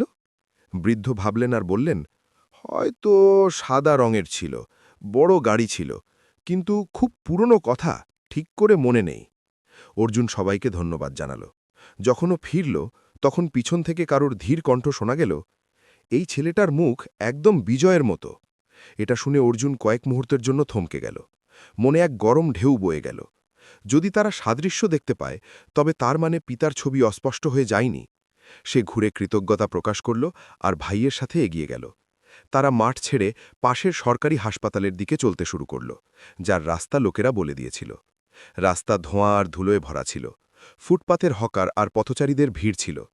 রাজু ক্লান্ত হয়ে ভাইয়ের কাঁধে ঘুমিয়ে পড়ল। অর্জুন ওকে বয়ে নিয়ে যাচ্ছিল। বোঝা ভারী ছিল, কিন্তু মন হালকা মনে হচ্ছিল, কারণ অন্তত ও জানত যে পিতা কখনো এই জায়গাতেই ছিলেন, এই হাওয়ায় শ্বাস নিতেন। সন্ধে হতে চলল। ঢলতি লোদ ছাদগুলোর ওপর পড়ে দৃশ্যটাকে একটু নরম করে তুলছিল। অর্জুন ভিড়ভাট্টা মোড়টা পার করল আর দূরে এক বড় হাসপাতালের নীল আর সাদা বোর্ড দেখতে পেল। ওর মনে হলো যেন এক নতুন গন্তব্য সামনে এসে গিয়েছে। যদিও নিশ্চিত ছিল না যে পিতা ওখানে গিয়েছিলেন কিনা, কিন্তু ওটাই একমাত্র জায়গা ছিল যেখানে জিজ্ঞেস করার আশা বাকি ছিল। হাসপাতালে কি বিজয় নামে কোনো রোগীর রেকর্ড হবে যার অ্যাক্সিডেন্ট হয়েছিল? অর্জুন মুঠোয় লকেটটা চেপে ধরল, গভীর শ্বাস নিল আর পদক্ষেপ দ্রুত করে দিল। ওর ক্লান্ত চোখের পিছনে একটা ছোট বিশ্বাস এখনও চলছিল।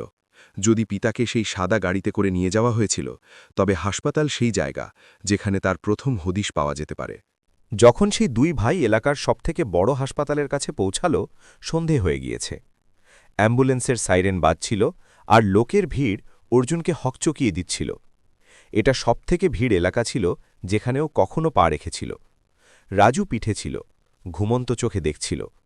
অর্জুন ওকে গেটের কাছে একটা বেঞ্চে বসাল যাতে ও একটু আরাম করতে পারে, আর নিজে চারদিকে তাকাতে লাগল।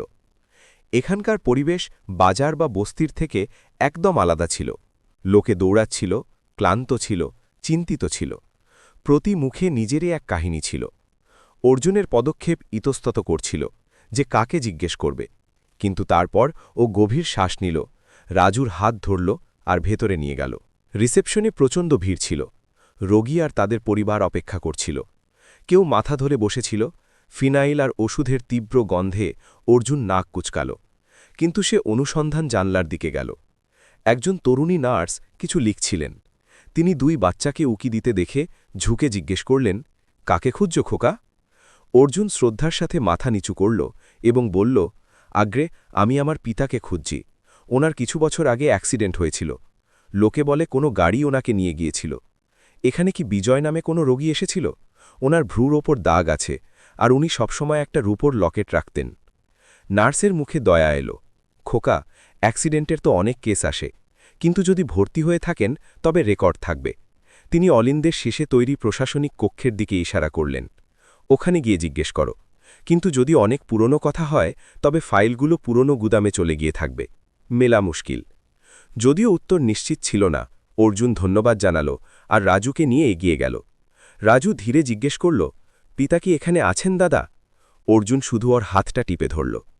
তারা লম্বা অলিন্দ দিয়ে পার হল। সাদা আলোয় সবকিছু ঠান্ডা লাগছিল। ডাক্তারদের জুটোর আওয়াজ প্রতিধ্বনিত হচ্ছিল। অ্যাডমিন রুমে একজন বয়স্ক ক্লার্ক ফাইলের পাহাড়ের পেছনে বসেছিলেন। অর্জুন আবার নিজের কাহিনী শোনাল। তিনি শুনলেন আর দীর্ঘ শ্বাস ফেললেন। অ্যাক্সিডেন্টের মামলা অনেক আছে, আর তুমি অনেক বছর আগের কথা বলছ। ফাইলগুলো পুরনো স্টোরে থাকবে। অর্জুন জিজ্ঞেস করল, পুরনো স্টোর কোথায় কাকা? আমি কি দেখতে পারি? ক্লার্ক বিষণ্ণ হাসলেন। ওখানে যাবার জন্য অনুমতি চাই, আর সেটা দূরে। আর যদি কোনো বেবারিশ রোগী আসে যাকে কেউ নিতে আসে না, তবে তাকে প্রায়ই অন্য সেন্টার বা আশ্রমে পাঠিয়ে দেওয়া হয়, যেখানে গৃহহীন বা মানসিকভাবে অসুস্থ লোকেদের রাখা হয়। মানসিকভাবে অসুস্থ, এই শব্দটা শুনে অর্জুন স্তব্ধ হয়ে গেল। স্মৃতিশক্তি হারিয়ে যাওয়া। সে কথাটি আওড়ালো আর হাতে ধরা লকেটটির দিকে তাকালো। ওর মায়ের কথা মনে পড়ল। যদি ওনার কিছু মনে না পড়ে, তবে ওই ঘুমপাড়ানি গানটা গাইবি। অর্জুনের বুক জোরে ধরফর করতে লাগল।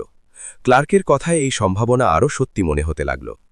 ক্লার্ক দুই ভাইয়ের অবস্থা দেখে নিজের টেবিল থেকে জলের বোতল বের করে রাজুকে দিলেন আর বললেন, তুমি নিচে পুরনো ট্রমা ওয়ার্ডে যাও। ওখানে একজন পুরনো নার্স আছেন, তিনি অনেক পুরনো বিষয় জানেন। অর্জুন ধন্যবাদ জানাল আর রাজুকে নিয়ে নিচের তলায় গেল। রোগীদের কাতলানির শব্দ, হুইলচেয়ারের ক্যাঁচক্যাঁচানি আর ডাক্তারদের কথাবার্তায় পরিবেশ ভারী ছিল। রাজু ভয় পেয়ে দাদার সাথে সেটে গেল। অর্জুন ওকে বোঝাতে বোঝাতে সেই নার্সকে খুঁজতে লাগল। অবশেষে সে একজন নার্সকে পেল, যিনি একটি ট্রলি নিয়ে যাচ্ছিলেন। অর্জুন দৌড়ে ওনাকে জিজ্ঞেস করল। যখন তিনি বিজয়ের নাম আর বর্ণনা শুনলেন, তখন ওনার চোখ বড় হয়ে গেল। এই নামটা শোনা শোনা মনে হচ্ছে। অর্জুনের শ্বাস থমকে গেল। আবার বলো, কেমন দেখতে ছিল? অর্জুন সব আবার বলল। রাজমিস্ত্রি, অ্যাক্সিডেন্ট, লকেট, ভ্রুর ওপর দাগ। নার্স কপালে ভাঁজ ফেললেন আর তারপর মাথা নাড়লেন। হ্যাঁ, আমার মনে পড়েছে। ওই সময় একটা অ্যাক্সিডেন্টের কেস এসেছিল। ওই লোকটার মাথায় গভীর চোট ছিল, অনেক দিন অজ্ঞান ছিল। যখন জ্ঞান ফিরল, তখন কিচ্ছু বলতো না, শুধু জানলা দিয়ে বাইরের দিকে তাকিয়ে থাকত। ওনার পকেটে একটা মোড়ানো রূপোর লকেট পাওয়া গিয়েছিল, যা উনি সবসময় মুঠোয় রাখতেন। অর্জুনের চোখ বড় হয়ে গেল, হাত কাঁপতে লাগল। সে নিজের লকেটটি দেখাল। কি এরকম ছিল? নার্স মন দিয়ে দেখলেন। একেবারে হুবহু এরকমই ছিল। আমি তখন ভাবতাম যে উনি এটাকে কেন ধরে থাকেন। রাজু এটা শুনে চিৎকার করে উঠল, পিতা, ওটা পিতাই। অর্জুন ওকে শান্ত করল, কারণ সে চাইত না যে মিথ্যে আশায় ওর মন ভাঙুক। অর্জুন জিজ্ঞেস করল, দিদি, আমার পিতা এখন কোথায়? নার্স ধীরে উত্তর দিলেন, উনি এখন এখানে নেই। চিকিৎসার পর যখন কোনো আত্মীয় নিতে এলো না, তখন ওনাকে শহরের শহরতলি একটা সেবা আশ্রমে পাঠিয়ে দেওয়া হয়েছে, যা বেওয়ারিশ আর অ্যাক্সিডেন্টের রোগীদের দেখাশোনা করে। অর্জুনের মাথা ঘুরতে লাগল। তথ্যে মন যতটা খুশি ছিল, ততটাই ঘাবড়েও গিয়েছিল। ওই আশ্রমটা কোথায়? নার্স উত্তর দিকের দিকে ইশারা করলেন আর জায়গার নাম বললেন। কিন্তু তোমাকে ওখানে গিয়ে জিজ্ঞেস করতে হবে। ওখানে অনেক লোক আছে, জানি না ওনাদের রেকর্ড থাকবে কিনা। যদিও নিশ্চিত ছিল না, কিন্তু অর্জুনের এখন আগের থেকে অনেক বেশি বিশ্বাস হয়ে গিয়েছিল যে পিতা সত্যিই এখানে ছিলেন। তিনি ওই লকেটটিই ধরেছিলেন, আর তিনি অ্যাক্সিডেন্ট থেকে বেঁচে গিয়েছিলেন। রাজু পেছন থেকে ভাইকে জড়িয়ে ধরল। খুশিতে ওর শ্বাস দ্রুত হচ্ছিল। দাদা, পিতা বেঁচে আছেন। অর্জুন ভাইয়ের হাত শক্ত করে ধরল। হ্যাঁ, আমার বিশ্বাস আছে। নার্স আরও কিছু নির্দেশ দিলেন আর তাদের বাইরে পর্যন্ত এগিয়ে দিলেন। যখন তারা হাসপাতালের রোদ ঝলমলে আঙিনায় দাঁড়িয়েছিল, অর্জুন খোলা নীল আকাশের দিকে তাকাল। ওর মনে হল যেন কোনো অদৃশ্য শক্তি ওকে সঠিক রাস্তা দেখাচ্ছে। ছড়িয়ে ছিটিয়ে থাকা সূত্র আর অসম্পূর্ণ কাহিনী থেকে বেরিয়ে এখন সে প্রথমবার একটা পরিষ্কার গন্তব্য পেয়েছিল। শহরের বাইরে সেই আশ্রম, যেখানে পিতাকে নিয়ে যাওয়া হয়েছিল। অর্জুন রাজুকে আবার পিঠে তুলে নিল আর আগের থেকে অনেক বেশি মজবুত গলায় বলল, চলো রাজু, আমরা চলি, পিতা আমাদের অপেক্ষা করছেন। আর এইভাবে গাড়ি ঘোড়ার শোরগোল আর ছুটন্ত পৃথিবীর মাঝে দুই ভাই শহরের তপ্ত রাস্তায় আবার চলতে শুরু করল। কিন্তু এইবার আশার দরজা আরেকটু খুলে গিয়েছিল। হাসপাতাল থেকে বেরোনোর পর নার্সের কাছ থেকে পাওয়া সেই মূল্যবান তথ্য অর্জুনকে এমন অনুভব করালো যেন ওর পায়ের বোঝা কিছুটা হালকা হয়ে গিয়েছিল। যদিও অনেক দিনের পদযাত্রার কারণে শরীর ভেঙে পড়ছিল, কিন্তু নার্স যে আশ্রমের উল্লেখ করেছিলেন তা শহরের শহরতলিতে ছিল, যার মানে ছিল যে দুই ভাইকে এখনও অনেকটা পথ কাড়ি দিতে হবে। কিন্তু গোদাবরী থেকে বেরোনোর পর এই প্রথমবার অর্জুন শুধু অস্পষ্ট আশার উপর ভর করে নয়, বরং একটা নিশ্চিত দিকের দিকে এগোচ্ছিল। রাজুও খুব খুশি ছিল। ওর চোখ এমন চকচক করছিল যেন কেউ প্রদীপ জ্বালিয়ে দিয়েছে। যদিও ও বড়দের সব কথা বুঝত না, কিন্তু দাদাকে এটা বলতে শুনে যে পিতা জীবিত আছেন, বাচ্চাটির মধ্যে নতুন প্রাণ এসে গিয়েছিল। অর্জুন রাজুকে আবার পিঠে লাদিয়ে নিল আর গাড়ির ভিড় চিরে এগিয়ে গেল। সন্ধ্যার আকাশ এখন গাঢ় হলুদ হচ্ছিল, আর উঁচু ইমারত থেকে ছাটকাটা রোদ রাস্তায় লম্বা ছায়া তৈরি করছিল। অর্জুনের জন্য প্রতি পদক্ষেপ কৌতূহল আর উদ্বেগে ভরা ছিল। যদি পিতা জীবিত থাকেন তবে কি তিনি ওকে মনে রাখবেন? তিনি কি তাদের দুজনকে চিনতে পারবেন? অ্যাক্সিডেন্টের পর তিনি কি তেমনই হবেন যেমন মা গল্পে বলতেন? এই প্রশ্নগুলো অর্জুনের মাথায় হাতুড়ির মতো বাজছিল, যাতে সে খুশিও ছিল আবার ভীত, যেন কোনো এক বন্ধ দরজার সামনে দাঁড়িয়ে আছে যার খোলার পরের দৃশ্যটা ওর জানা নেই। দুই ভাই শহরের চকাচকি থেকে বেরিয়ে শহরতলির দিকে এগিয়ে গেল, যেখানে উঁচু ইমারত কম ছিল আর খোলা মাঠ, কারখানা আর গরিবদের বস্তির দিকে যাওয়া কাঁচা রাস্তা বেশি ছিল। ধীরে ধীরে গাড়ি ঘোড়ার শব্দ কম হতে লাগল, আর তার জায়গায় বাবলা গাছ দিয়ে বয়ে যাওয়া হাওয়া, দূরে খেলতে থাকা বাচ্চাদের আওয়াজ আর বেড়ার পেছন থেকে কুকুরের ঘেউ ঘেউ শব্দ দখল করে নিল।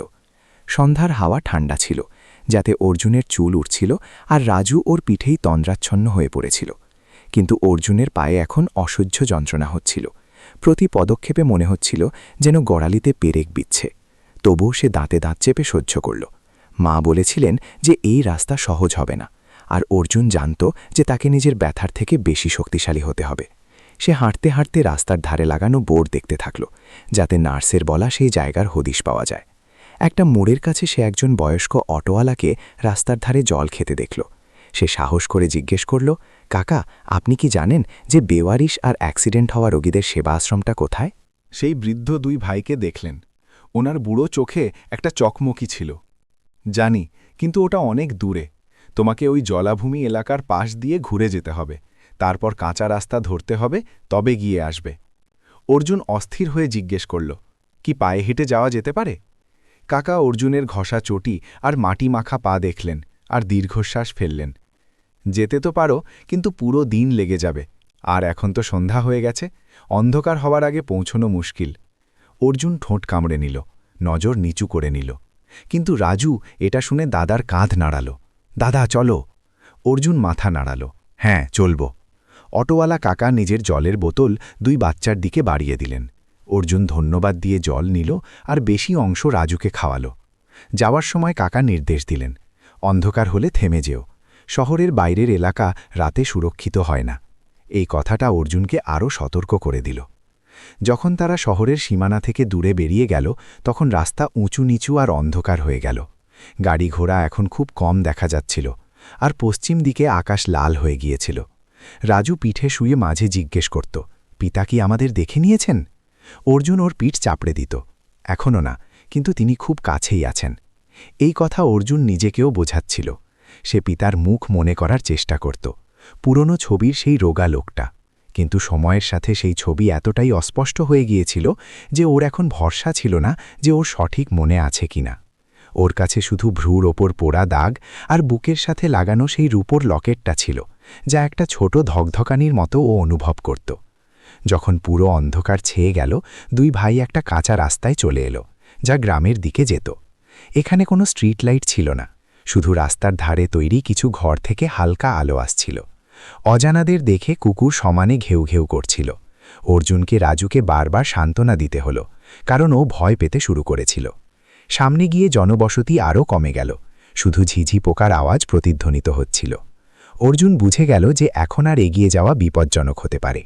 সামনে রাস্তার ধারে একটা ঘরের ছোট বারান্দা দেখা গেল। তার নিচে এতটাই জায়গা ছিল যে দুই ভাই রাত কাটাতে পারবে। অর্জুন রাজুকে নামালো আর কাঠের খুঁটিতে পিঠ ঠেকিয়ে বসে পড়ল। রাজু নিজের পুরনো ভাল্লুকটাকে শক্ত করে ধরে নিল। ওর চোখ ভয়ে বড় বড় হয়েছিল।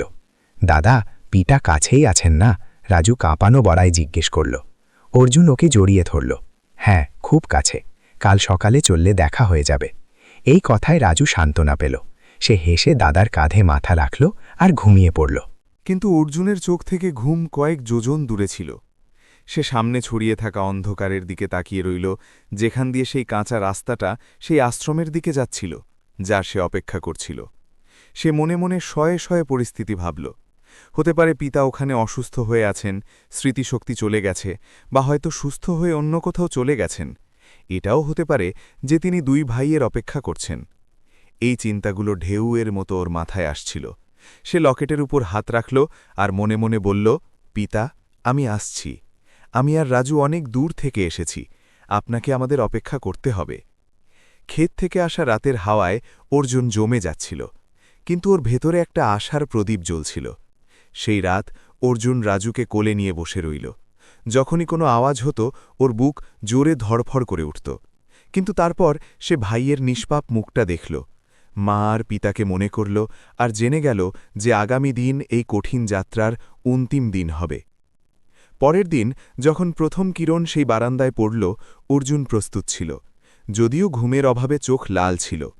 সে রাজুকে পিঠে তুলে নিল আর সেই দিকে চলতে শুরু করল যেখানে পিতার থাকার আশা ছিল। সকালের রোদ দুই ভাইয়ের ওপর এক নতুন চমক ঢেলে দিয়েছিল। রাজু চোখ ডলতে ডলতে জিজ্ঞেস করল, আজ আমরা পিতার সাথে দেখা করব না দাদা? অর্জুন মাথা নাড়াল, হ্যাঁ, আজ শুধু আরেকটু হাঁটতে হবে। রাজুর মুখটা চনমন করে উঠল, যেন সব ক্লান্তি গায়েব হয়ে গিয়েছে। অর্জুন থলিটা ঠিক করে নিল আর কাঁচা রাস্তায় পদক্ষেপ বাড়িয়ে দিল। রাস্তার দুই পাশে বাঁশের ঝাড় আর শিশিরে ভেজা ক্ষেত ছিল। অর্জুন জানত না যে আশ্রম কতটা ভেতরে, কিন্তু ওর অনুভব হচ্ছিল যে তারা খুব কাছে। হাঁটতে হাঁটতে দুপুর হতে চলল, তখন তাদের খেতে কাজ করা এক কৃষককে দেখা গেল। অর্জুন সাহস করে জিজ্ঞেস করল, কাকা, এখানে কাছে কি এমন কোনো আশ্রম আছে যেখানে আপনি অ্যাক্সিডেন্ট হওয়া বেওয়ারিশ রোগীদের রাখেন? কৃষক দুই বাচ্চাকে খুঁটিয়ে দেখলেন, ওনার চোখে কৌতূহল আর দয়া ছিল। হ্যাঁ, আছে তো বটেই, তিনি বললেন, বেশি দূরে নেই। এই কাঁচা রাস্তা শেষ হলে বাঁদিকে ঘুরে যেও, ওখান থেকে 15 মিনিটের রাস্তা। এটা শুনতেই রাজু ভাইয়ের গলায় হাত শক্ত করে জড়িয়ে নিল আর ধীরে খুশির আওয়াজ করল। অর্জুন ধন্যবাদ জানাল আর দ্রুত পায়ে চলতে শুরু করল।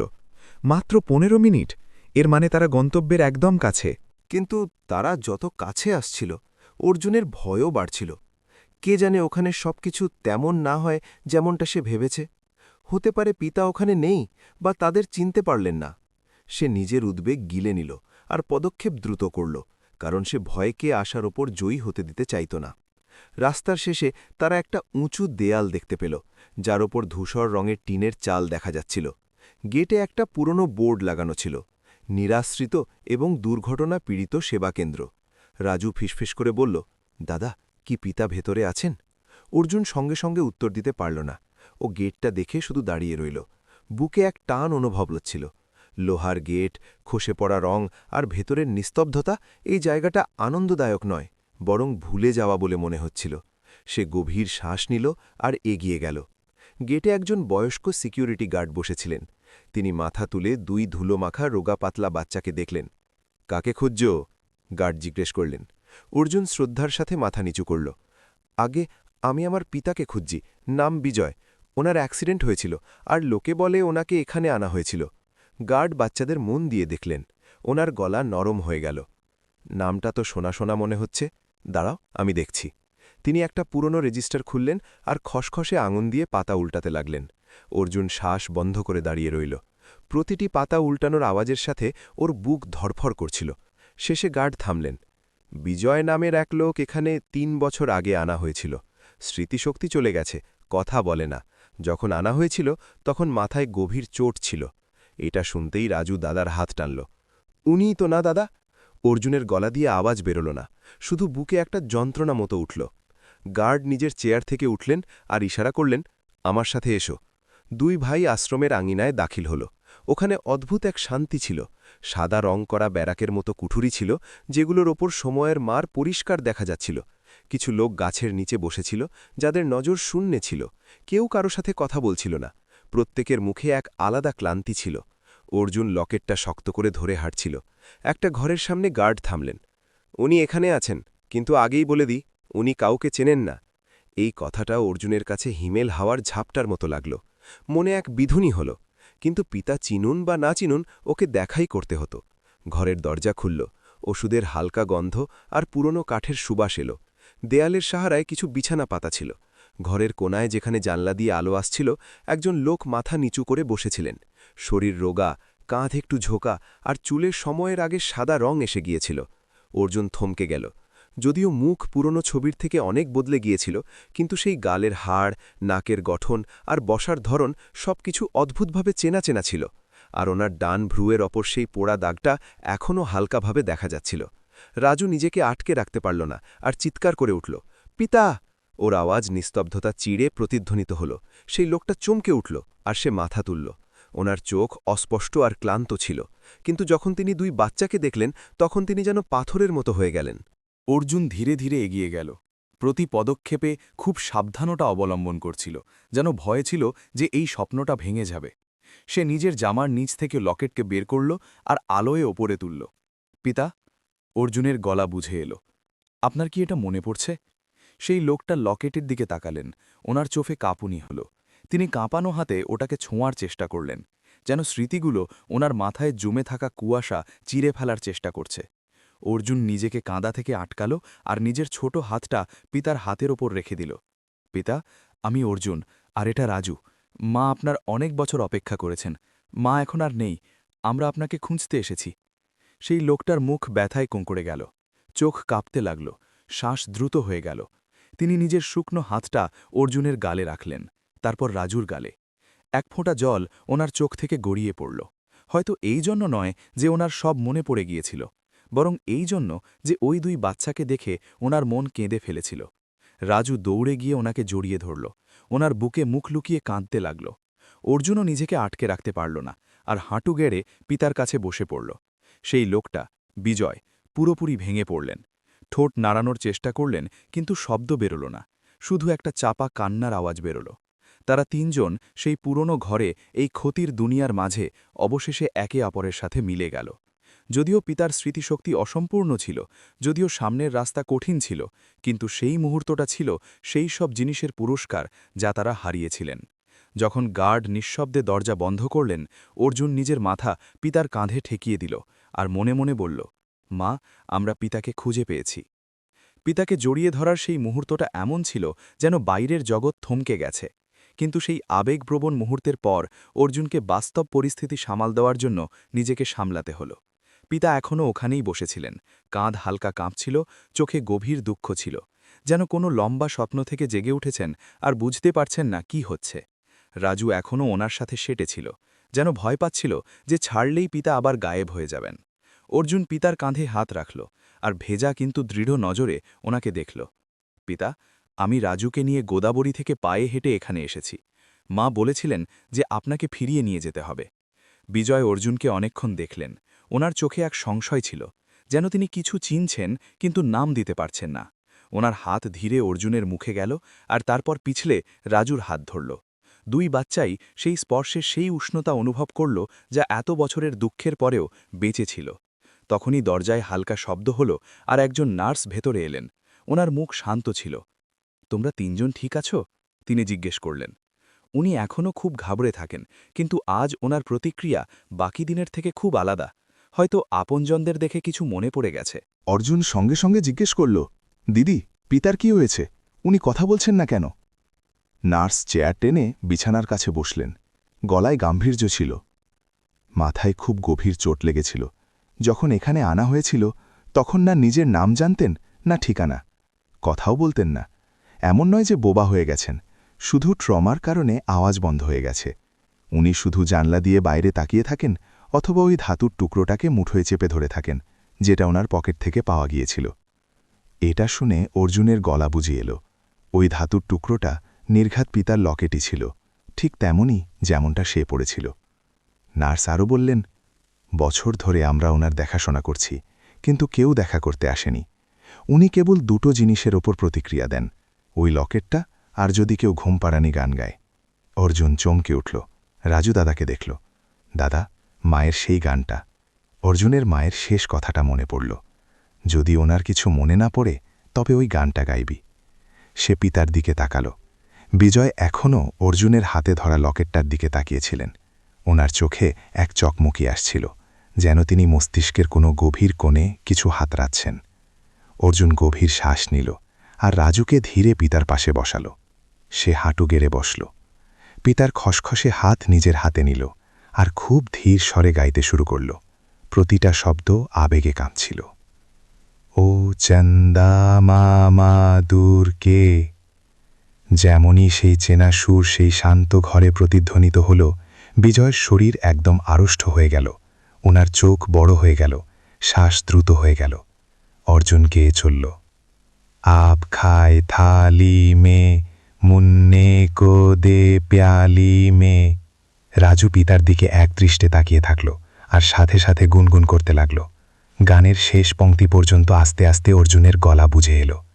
হঠাৎ বিজয় নিজের 2 হাত দিয়ে মাথা চেপে ধরলেন। মুখে ব্যথার অভিব্যক্তি ফুটে উঠল, যেন স্মৃতির কোনো প্রবল স্রোত খুব দ্রুত ওনার উপর আছড়ে পড়েছে। তিনি সামনের দিকে ঝুঁকে পড়লেন, জোরে জোরে শ্বাস নিতে লাগলেন, চোখ শক্ত করে বন্ধ করে নিলেন। অর্জুন ঘাবড়ে গেল, কিন্তু নার্স ইশারা করলেন, ঘাবড়িও না, ওনাকে মনে করতে দাও, এটা ভালো লক্ষণ। কিছু উদ্বেগপূর্ণ মুহূর্তের পর বিজয় চোখ খুললেন। এইবার ওনার নজরে শূন্যতা ছিল না, সেখানে আবেগ ছিল, ব্যথা ছিল আর পরিচিতি ছিল। তিনি কাঁপানো হাতে অর্জুনের গাল ছুলেন। আওয়াজ ফাটা আর ভাঙাচোরা ছিল, যেন অনেক বছর ধরে ব্যবহার করা হয়নি। অর্জুন, আমার ছেলে। ওনার গলা এতটাই কাঁপছিল যে নার্সও অবাক হয়ে গেলেন। অর্জুনের কান্না বেরিয়ে গেল। ওর মনে হলো যেন পুরো জগৎ পেয়ে গিয়েছে। রাজু জোরে কেঁদে উঠল আর পিতার সাথে জড়িয়ে ধরল। বিজয় কাঁপানো হাতে 2 বাচ্চার চুল বুলিয়ে দিলেন। ওনার চোখ থেকে ভারী চোখ থেকে জল গড়িয়ে পড়তে লাগল। আমাকে ক্ষমা করে দাও, আমাকে ক্ষমা করে দাও। তিনি ফুঁপিয়ে ফুঁপিয়ে বিড়বিড় করতে লাগলেন। মনে হলো যেন স্ত্রী ও সন্তানদের স্মৃতি একসাথে ফিরে এসেছে এবং তিনি সেই বোঝা সহ্য করতে পারছিলেন না। অর্জুন পিতাকে জড়িয়ে ধরল, চোখের জল বয়ে চলল। আপনার কোনো দোষ নেই পিতা, মা জানতেন যে আপনি আমাদের খুব ভালোবাসেন। নার্স এই দৃশ্য দেখে আবেগপ্রবণ হয়ে পড়লেন। তিনি নিজের বুকে হাত রাখলেন এবং নিঃশব্দে বাইরে চলে গেলেন, যাতে বহু বছর পর মিলন হওয়া এই পরিবারটি কিছুটা একান্ত সময় পায়। ঘরের ভেতরে পিতা 2 ছেলেকে আঁকড়ে ধরে রেখেছিলেন। কাপা কাপা নিঃশ্বাস ছাড়া আর কোনো শব্দ ছিল না। অর্জুন অনুভব করল যে যদিও পিতার স্মৃতিশক্তি এখনও পুরোপুরি ফিরে আসেনি, কিন্তু বাবা ও ছেলের মাঝখানের ভালোবাসার টান কখনো ছিঁড়ে যায়নি। সেটা কেবল কষ্ট আর সময়ের ধুলোয় ঢাকা পড়ে গিয়েছিল, এবং ওই ঘুমপাড়ানি গানটা সেটাকে আবার জাগিয়ে দিয়েছে। কিছুক্ষণ পর যখন আবেগ কিছুটা শান্ত হল, অর্জুন তার এবং রাজুর সেই কঠিন যাত্রার কথা পিতাকে শোনাল। সে জানালো যে কিভাবে তারা গোদাবরী নদীর তীরের সেই কাঁচা ঘর থেকে বেরিয়েছিল। সে মায়ের চলে যাওয়ার কথা জানালো, সেই রাতগুলোর কথা জানালো যখন তারা না খেয়ে ঘুমিয়েছিল, কিভাবে মানুষের কাছে চেয়ে খাবার খেয়েছে এবং সেই পুরনো স্টেশনের ঠান্ডা মেঝেতে রাত কাটিয়েছে। পিতা শুনতে থাকলেন, তার চোখ জলে ভরে গিয়েছিল। যখন অর্জুন জানালো যে মা আর নেই, তখন বিজয়ের মাথা নিচু হয়ে গেল। তিনি চাদরটা মুঠোয় চেপে ধরলেন।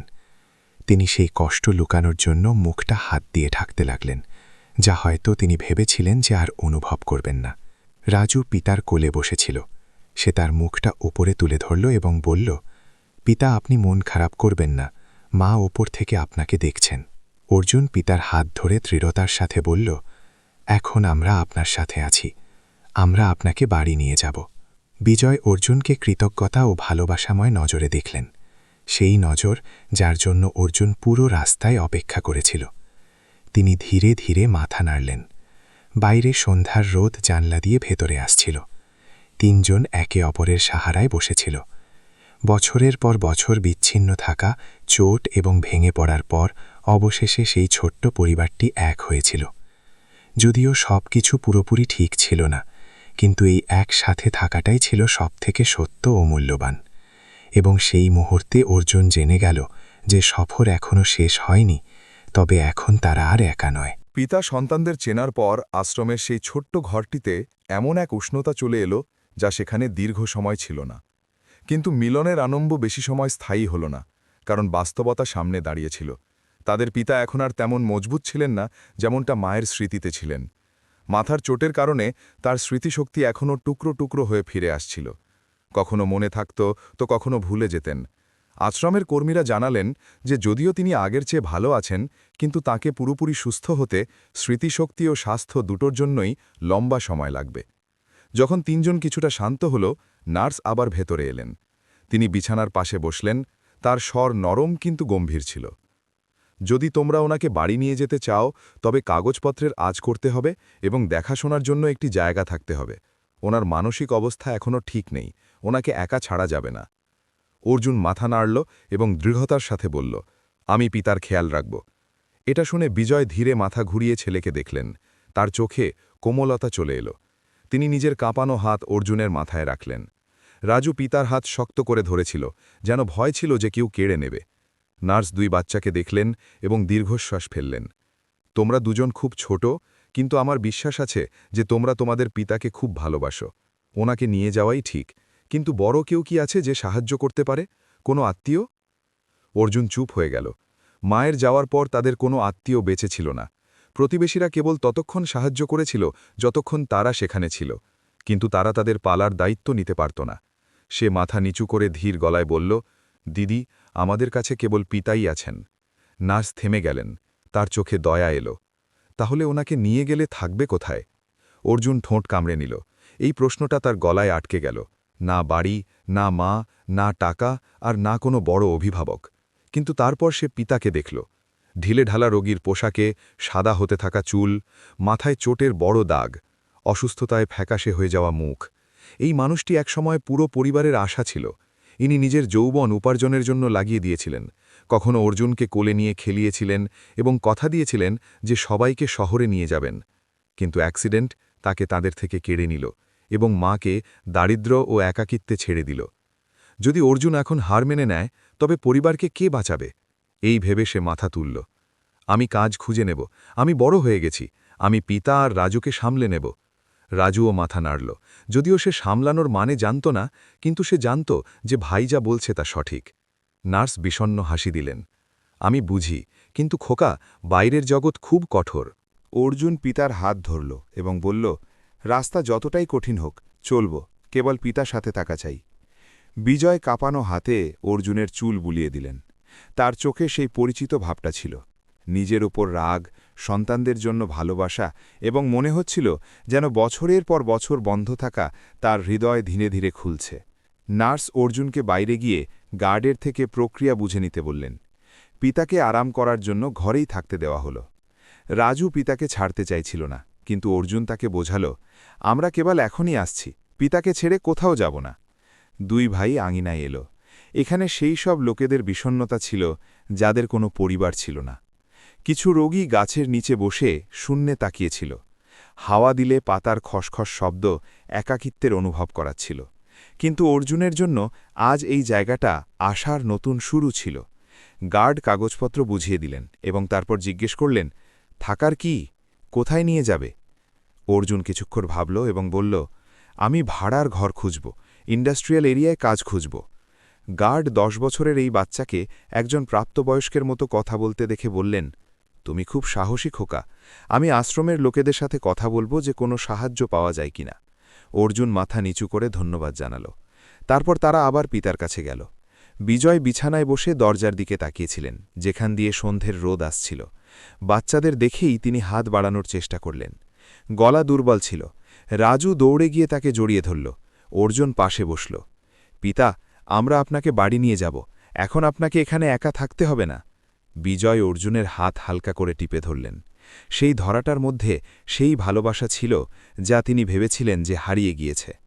অর্জুন তাকে নিজের সফরের প্রতিটা কথা জানাল।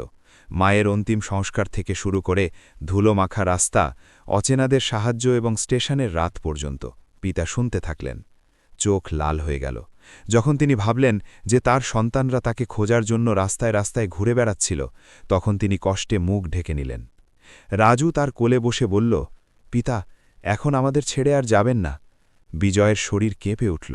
তিনি রাজুকেও টেনে নিলেন এবং রুদ্ধ গলায় বললেন, আর ছাড়ব না, এবার বাড়ি চলব। তার কণ্ঠ ছিল ভাঙাচোরা, কিন্তু সন্তানদের জন্য এটা ছিল সবথেকে বড় প্রতিশ্রুতি। সূর্য ডুবে গেল। ঘর সোনালি আলোয় ভরে গেল। তিনজন একে অপরের সাহারায় বসেছিল। কেউ কিছু বলল না, কিন্তু পিতার বাহুর উষ্ণতা অর্জুনের মনের বোঝা হালকা করে দিল। চ্যালেঞ্জ এখনও ছিল, কাগজপত্র, ঘর, কাজ, ওষুধ, কিন্তু এখন তারা সাথে ছিল, আর এগিয়ে যাওয়ার জন্য অর্জুনের কেবল এটাই প্রয়োজন ছিল। সেই রাতে অনেক দিন পর প্রথমবার অর্জুনের ভয় লাগল না। সে পিতা ও ভাইয়ের পাশে শুয়ে লকেটে হাত রাখল এবং মনে মনে মাকে বলল, মা, আমরা পিতার খেয়াল রাখব, আপনি চিন্তা করবেন না। পরের দিন সকালে জানলা দিয়ে আসা প্রথম আলো তিনজনকে জাগাল। রাজু পিতার বাহুর মধ্যে ছিল এবং অর্জুন বিছানার ধারে মাথা ঠেকিয়ে ঘুমোচ্ছিল। যখন অর্জুনের চোখ খুলল সে দেখল পিতা তাদের দেখছেন। নজরে ভালোবাসা আর কিছুটা চিন্তা ছিল। পিতা অর্জুনের চুল বুলিয়ে দিলেন। অর্জুন তার হাত ধরে জিজ্ঞেস করল, ক্লান্তি নেই তো? বিজয় না সূচক মাথা নাড়লেন। কিন্তু তাদের দুর্বল দেখাচ্ছিল। ভালো ব্যাপার এই ছিল যে তার স্মৃতিশক্তি ধীরে ধীরে পরিষ্কার হচ্ছিল। এখন তিনি সন্তানদের অচেনাদের মতো দেখছিলেন না, বরং একজন এমন পিতার নজরে দেখছিলেন যাকে সময়ে অনেক কিছু ভুলিয়ে দিয়েছিল, কিন্তু এখন সে নিজের জায়গা ফিরে পাচ্ছিল। নার্স এলেন এবং এটা দেখে হাসলেন। আজ ওনাকে বেশি হোশে লাগছে। পরিবারের সাথে থাকা সত্যিই ওষুধের মতো কাজ করে। অর্জুন ধন্যবাদ দিয়ে ডিসচার্জের কথা বলল। নার্স বুঝিয়ে দিলেন যে ওনাকে অনেকবার চেকআপের জন্য আসতে হবে এবং ওষুধ ঠিক সময় দিতে হবে। তিনি কখনো মনে করবেন, কখনো ভুলে যাবেন, তাই সবসময় কোনো একজনকে সাথে থাকতে হবে। অর্জুন সব মন দিয়ে শুনল। গার্ড যাওয়ার সময় অর্জুনকে শুকনো পাউরুটির একটি প্যাকেট আর জলের বোতল দিলেন। এটা রেখে দাও, তোমার মতো বাচ্চা আমি দেখিনি। অর্জুন 2 হাতে সেটা নিল। তারপর সে পিতাকে সাহারা দিয়ে দাঁড় করাল। আশ্রমের দেওয়া পুরনো সোয়েটার তাকে পরাল। পিতার পা টলছিল। অর্জুন তার কোমর ধরে সাহারা দিল। রাজু অন্য দিক থেকে হাত ধরে চলছিল। 3 জন সেই গেট দিয়ে বাইরে বেরোল। অর্জুনের জন্য প্রতিটা পদক্ষেপ ভারী ছিল, কিন্তু আশায় ভরা ছিল। এখন তারা আর পিছন ফিরে তাকানোর ছিল না। জনপদের দিকে ফেরার সময় কাঁচা রাস্তায় পিতা ধীরে ধীরে হাঁটছিলেন। তার চোখ চারপাশ এমনভাবে দেখছিল যেন সেই জগৎকে আবার চিনছেন যাকে তিনি হারিয়ে ফেলেছিলেন। যখন তারা ঘাসের মাঠের পাশ দিয়ে গেল, যেখানে হাওয়া ঢেউ তৈরি করছিল, বিজয় হঠাৎ থেমে গেলেন। তিনি চোখ অন্ধ করলেন এবং গভীর শ্বাস নিলেন, যেন কোনো পুরনো স্মৃতি তাজা হয়ে গেল। অর্জুন জিজ্ঞেস করল, কিছু মনে পড়ল পিতা? তিনি চোখ খুললেন এবং ধীরে মাথা নাড়লেন। হাওয়ার শব্দটা আমাদের ঘরের মতো। অর্জুনের চোখ ভরে এল। পিতা সত্যিই ফিরে আসছিলেন। জনপদে পৌঁছে অর্জুন ঘর খোঁজা শুরু করল, কিন্তু অসুস্থ পিতা, ছোট বাচ্চা আর 10 বছরের ছেলে দেখে বেশিরভাগ বাড়িওয়ালাই ইতস্তত করছিলেন। কেউ বলতো এখানে পরিবার রাখি না, তো কেউ বলতো অসুস্থ লোক আছে, কিছু হয়ে গেলে পুলিশের চক্কর কে সামলাবে। অর্জুন খামলা চেয়ে এগিয়ে যেত। পুরো সকাল ঘুরেও ছাদ মেলেনি। অবশেষে দুপুরের সময় একজন বৃদ্ধা বাড়িওয়ালি 3 জনকে অনেকক্ষণ দেখলেন এবং দীর্ঘশ্বাস ফেললেন। তোমাদের দেখে মায়া হয়। ঠিক আছে, রান্নাঘরের পেছনে একটা ছোট্ট কুঠুরি আছে। খুব ছোট, কিন্তু যদি চালিয়ে নিতে পারো তবে থাকো। অর্জুন বারবার ঝুঁকে ধন্যবাদ জানাল। ওই ঘরটা খুব ছোট ছিল, দেয়ালগুলো নোনা ধরা ছিল, ছাদ নিচু ছিল, কেবল একটি পুরনো পাটি আর একটি খারাপ পাখা ছিল। কিন্তু সেই সময়ে অর্জুন ও রাজুর জন্য ওটা কোনো প্রাসাদের চেয়ে কম ছিল না। মায়ের যাওয়ার পর এই প্রথমবার তারা ঘর বলতে কোনো জায়গা পেয়েছিল। যখন পিতা পাটির ওপর বসলেন, রাজু সঙ্গে সঙ্গে ওনার কোলে মাথা রেখে শুয়ে পড়ল, যেন ভয় ছিল যে সরলেই এই স্বপ্নটা ভেঙে যাবে। অর্জুন কিছুটা স্বস্তি পেল, কিন্তু চিন্তা এখনও বাকি ছিল। এখন কাজ খুঁজতে হবে। সে মালকিনকে জিজ্ঞেস করল যে সে কি ভাড়ার বদলে কোনো কাজ করতে পারে, কিন্তু তিনি হাত নেড়ে মানা করে দিলেন। আগে পিতা আর ভাইকে সামলাও, যখন সব ঠিক হয়ে যাবে তখন দেখব। দুনিয়ায় এখনও ভালো মানুষ ছিল। সন্ধ্যায় অর্জুন পিতা ও ভাইকে নিয়ে ইন্ডাস্ট্রিয়াল এরিয়ায় কাজ খুঁজতে গেল। 10 বছর বয়স এবং মুখে গাম্ভীর্য দেখে কিছু হকারদের মনে হল সে বড়। তাকে বোতল কোড়ালো, পিচবোর্ডের বাক্স সাজানো আর ধাবায় বাসন ধোয়ার কাজ মিলে গেল। টাকা খুব বেশি ছিল না, কিন্তু ওটা ছিল নিজের পরিশ্রমের প্রথম রোজগার। পিতা পাশেই বসেছিলেন, রাজুর মাথায় হাত রেখে অর্জুনকে কাজ করতে দেখছিলেন। তার চোখে দুঃখ আর অনুশোচনা ছিল। হয়তো তিনি ভাবছিলেন যে তার কারণে বাচ্চাদের কত কষ্ট সহ্য করতে হচ্ছে। রাতে ঘরে ফিরে অর্জুন নিজের রোজগার থেকে কেনা ডালিয়া পিতাকে খাওয়ালো। এটা ছিল একটি সাধারণ আনন্দ। পিতা ডালিয়া দেখলেন, তারপর অর্জুনকে, আর ধীরে বললেন, তুই খুব পরিশ্রম করছিস। অর্জুন মাথা নাড়ল। কোনো ব্যাপার না পিতা, আমি করে নেব। পিতা তার গালে হাত রাখলেন। চোখে গর্ব ছিল। সেই পিতার গর্ব যে নিজের ছেলেকে পরিস্থিতির সাথে লড়াই করতে দেখছে। মুশকিল এখনও ছিল। পিতার ওষুধের টাকা, রোজকার খাবার, ঘরের ভাড়া, রাজুর দেখাশোনা। অর্জুন জানত যে সামনের রাস্তা কাটা ভরা, কিন্তু সেই রাতে যখন সে পিতা ও ভাইকে পাশে শুয়ে থাকতে দেখল, তখন তার ভয় লাগল না, কারণ এখন তারা সাথে ছিল। অ্যাক্সিডেন্ট আর দারিদ্র্য পরিবারকে ভেঙে দিয়েছিল, কিন্তু এখন সেই টুকরোগুলো জোড়ছিল। অর্জুন শুলো, লকেটে হাত রাখল এবং পুরনো ছাদের দিকে তাকালো। টিনের ফুটো দিয়ে আসা হাওয়ায় রাতে ঠান্ডা ছিল। সে অনুভব করল যে মা ভুল বলেননি, যদিও সে ছোট, কিন্তু সে নিজের পরিবারের রক্ষা করতে পারে। কাল, পরশু বা আগামী যে কোনো দিন সে দাঁড়িয়ে থাকবে, পিতাকে সুস্থ করবে, রাজুকে বড় করবে, আর এই পরিবারকে আবার ভেঙে যেতে দেবে না। চাই নতুন জীবন যতটাই কঠোর হোক না কেন, যতক্ষণ তিনজন সাথে আছে তারা প্রতিটা মুশকিল পার করে নেবে। অর্জুন, রাজু এবং তাদের পিতার কাহিনী কেবল একজন হারিয়ে যাওয়া মানুষকে খোঁজার ছিল না, বরং পরিবারের সেই মানে খোঁজার ছিল যেখানে দূরত্ব বা চোট থাকুক না কেন, হৃদয় সবসময় একে অপরের সাথে জুড়ে থাকে। যখন অর্জুন ভাইকে পিঠে নিয়ে ঝড় তুফান, খিদে আর ক্লান্তির মুখোমুখি হয়েছিল, তখন সেটা কেবল পিতার খোঁজ ছিল না, বরং 10 বছরের বাচ্চার জোর করে বড় হয়ে ওঠার উপাখ্যান ছিল। তার কাছে মায়ের প্রতিশ্রুতি, রূপোর লকেট আর সেই সাহস ছাড়া কিছু ছিল না যা পরিস্থিতি তাকে শিখিয়ে দিয়েছিল। প্রতিটা প্রত্যাখ্যাত হওয়ার মুহূর্তে, প্রতিটা রাস্তার রাতে আমরা সেই ছোট বাচ্চার অদম্য ইচ্ছা দেখেছি, যার হৃদয় জগতের চ্যালেঞ্জের চেয়ে অনেক বড় ছিল। সবথেকে বড় শিক্ষা তার দৃঢ়তার মধ্যে আছে। জীবন যতটাই নির্দয় হোক, যদি আপনি হার না মানেন, তবে আশার কোনো না কোনো কিরণ গন্তব্য পর্যন্ত নিয়ে যাবেই। তারা জানত না পিতা বেঁচে আছেন কিনা, খাবার মিলবে কিনা, কিন্তু অর্জুন চলতে থাকল। এই শক্তি শরীরের নয়, ভালোবাসার ছিল। এটা মনে করিয়ে দেয় যে মানুষ রুটি বা টাকার চেয়ে বেশি ভালোবাসা আর দায়িত্বের সাহারায় বাঁচে, সেই অদৃশ্য শক্তিগুলো যা আমাদের পাহাড় পার করিয়ে দেয়। এই কাহিনী মানবিকতার বিষয়েও। যদি সেই আখের রস বিক্রেতা আম্মা না থাকতেন, রাস্তা বলে দেওয়া মজদুর না থাকত, সবজিওয়ালি কাকিমা না থাকতেন, বা সেই গার্ড এবং বাড়িওয়ালি না থাকতেন, তবে এই সফর পূর্ণ হতো না। ওই লোকগুলো ধনী ছিলেন না, কিন্তু মনের দিক থেকে ধনী ছিলেন। এটা বলে দেয় যে সমাজে ভালো মানুষ এখনও বেঁচে আছে, কেবল সেটাকে গ্রহণ করার সাহস আর চাওয়ার নম্রতা চাই। একটি ছোট সাহায্য কারোর পুরো জীবন বদলে দিতে পারে, যেমন এই দুই ভাইয়ের বদলে দিয়েছিল। তৃতীয় শিক্ষা, ক্ষমা এবং ক্ষত সেরে ওঠার। পিতা ইচ্ছাকৃতভাবে পরিবারকে ছেড়ে যাননি। অ্যাক্সিডেন্ট তার থেকে তার স্মৃতি এবং বাড়ি ফেরার ক্ষমতা কেড়ে নিয়েছিল, কিন্তু তার হৃদয় নিজের মতো করে বাড়িকে মনে রাখত। ওই লকেটটাকে ধরে জানলা দিয়ে বাইরে তাকিয়ে আর ওই ঘুমপাড়ানি গান শুনে কেঁদে ফেলা। যখন তিনি অর্জুনের নাম ধরে ডাকলেন, তখন সেটা কেবল স্মৃতিশক্তির ফেরা ছিল না, বরং সেই মানুষটির অনুশোচনা ছিল যে নিজের প্রিয়জনদের এত কষ্ট দিয়েছে। কিন্তু বাচ্চারা কোনো অভিযোগ করেনি। তাদের কাছে পিতাকে ফিরে পাওয়াই ছিল সবকিছু। এর থেকে আমরা বুঝি যে পরিবার সবসময় আদর্শ হয় না, কিন্তু যদি ভালোবাসাকে চোটের উপরে রাখা হয়, তবে প্রতিটা ক্ষত সেরে উঠতে পারে। আর সবথেকে গভীর শিক্ষা, অর্জুনের সফর। একটি সাধারণ বাচ্চা যে অসাধারণ পরিস্থিতিতে দাঁড়িয়েছিল। মায়ের যাওয়ার পর সে ভেঙে পড়তে পারত, কাঁদতে পারত, কিন্তু সে চলা বেছে নিয়েছিল। তার ছোট পদক্ষেপগুলো সাক্ষী যে আসল শক্তি বয়সে নয়, হৃদয় থাকে। যখন হৃদয় ভালোবাসতে এবং প্রতিশ্রুতি রক্ষা করতে জানে, তখন সে অসম্ভবকে সম্ভব করে তুলতে পারে। শেষে এই কাহিনী বাড়ির আসল মানে শেখায়।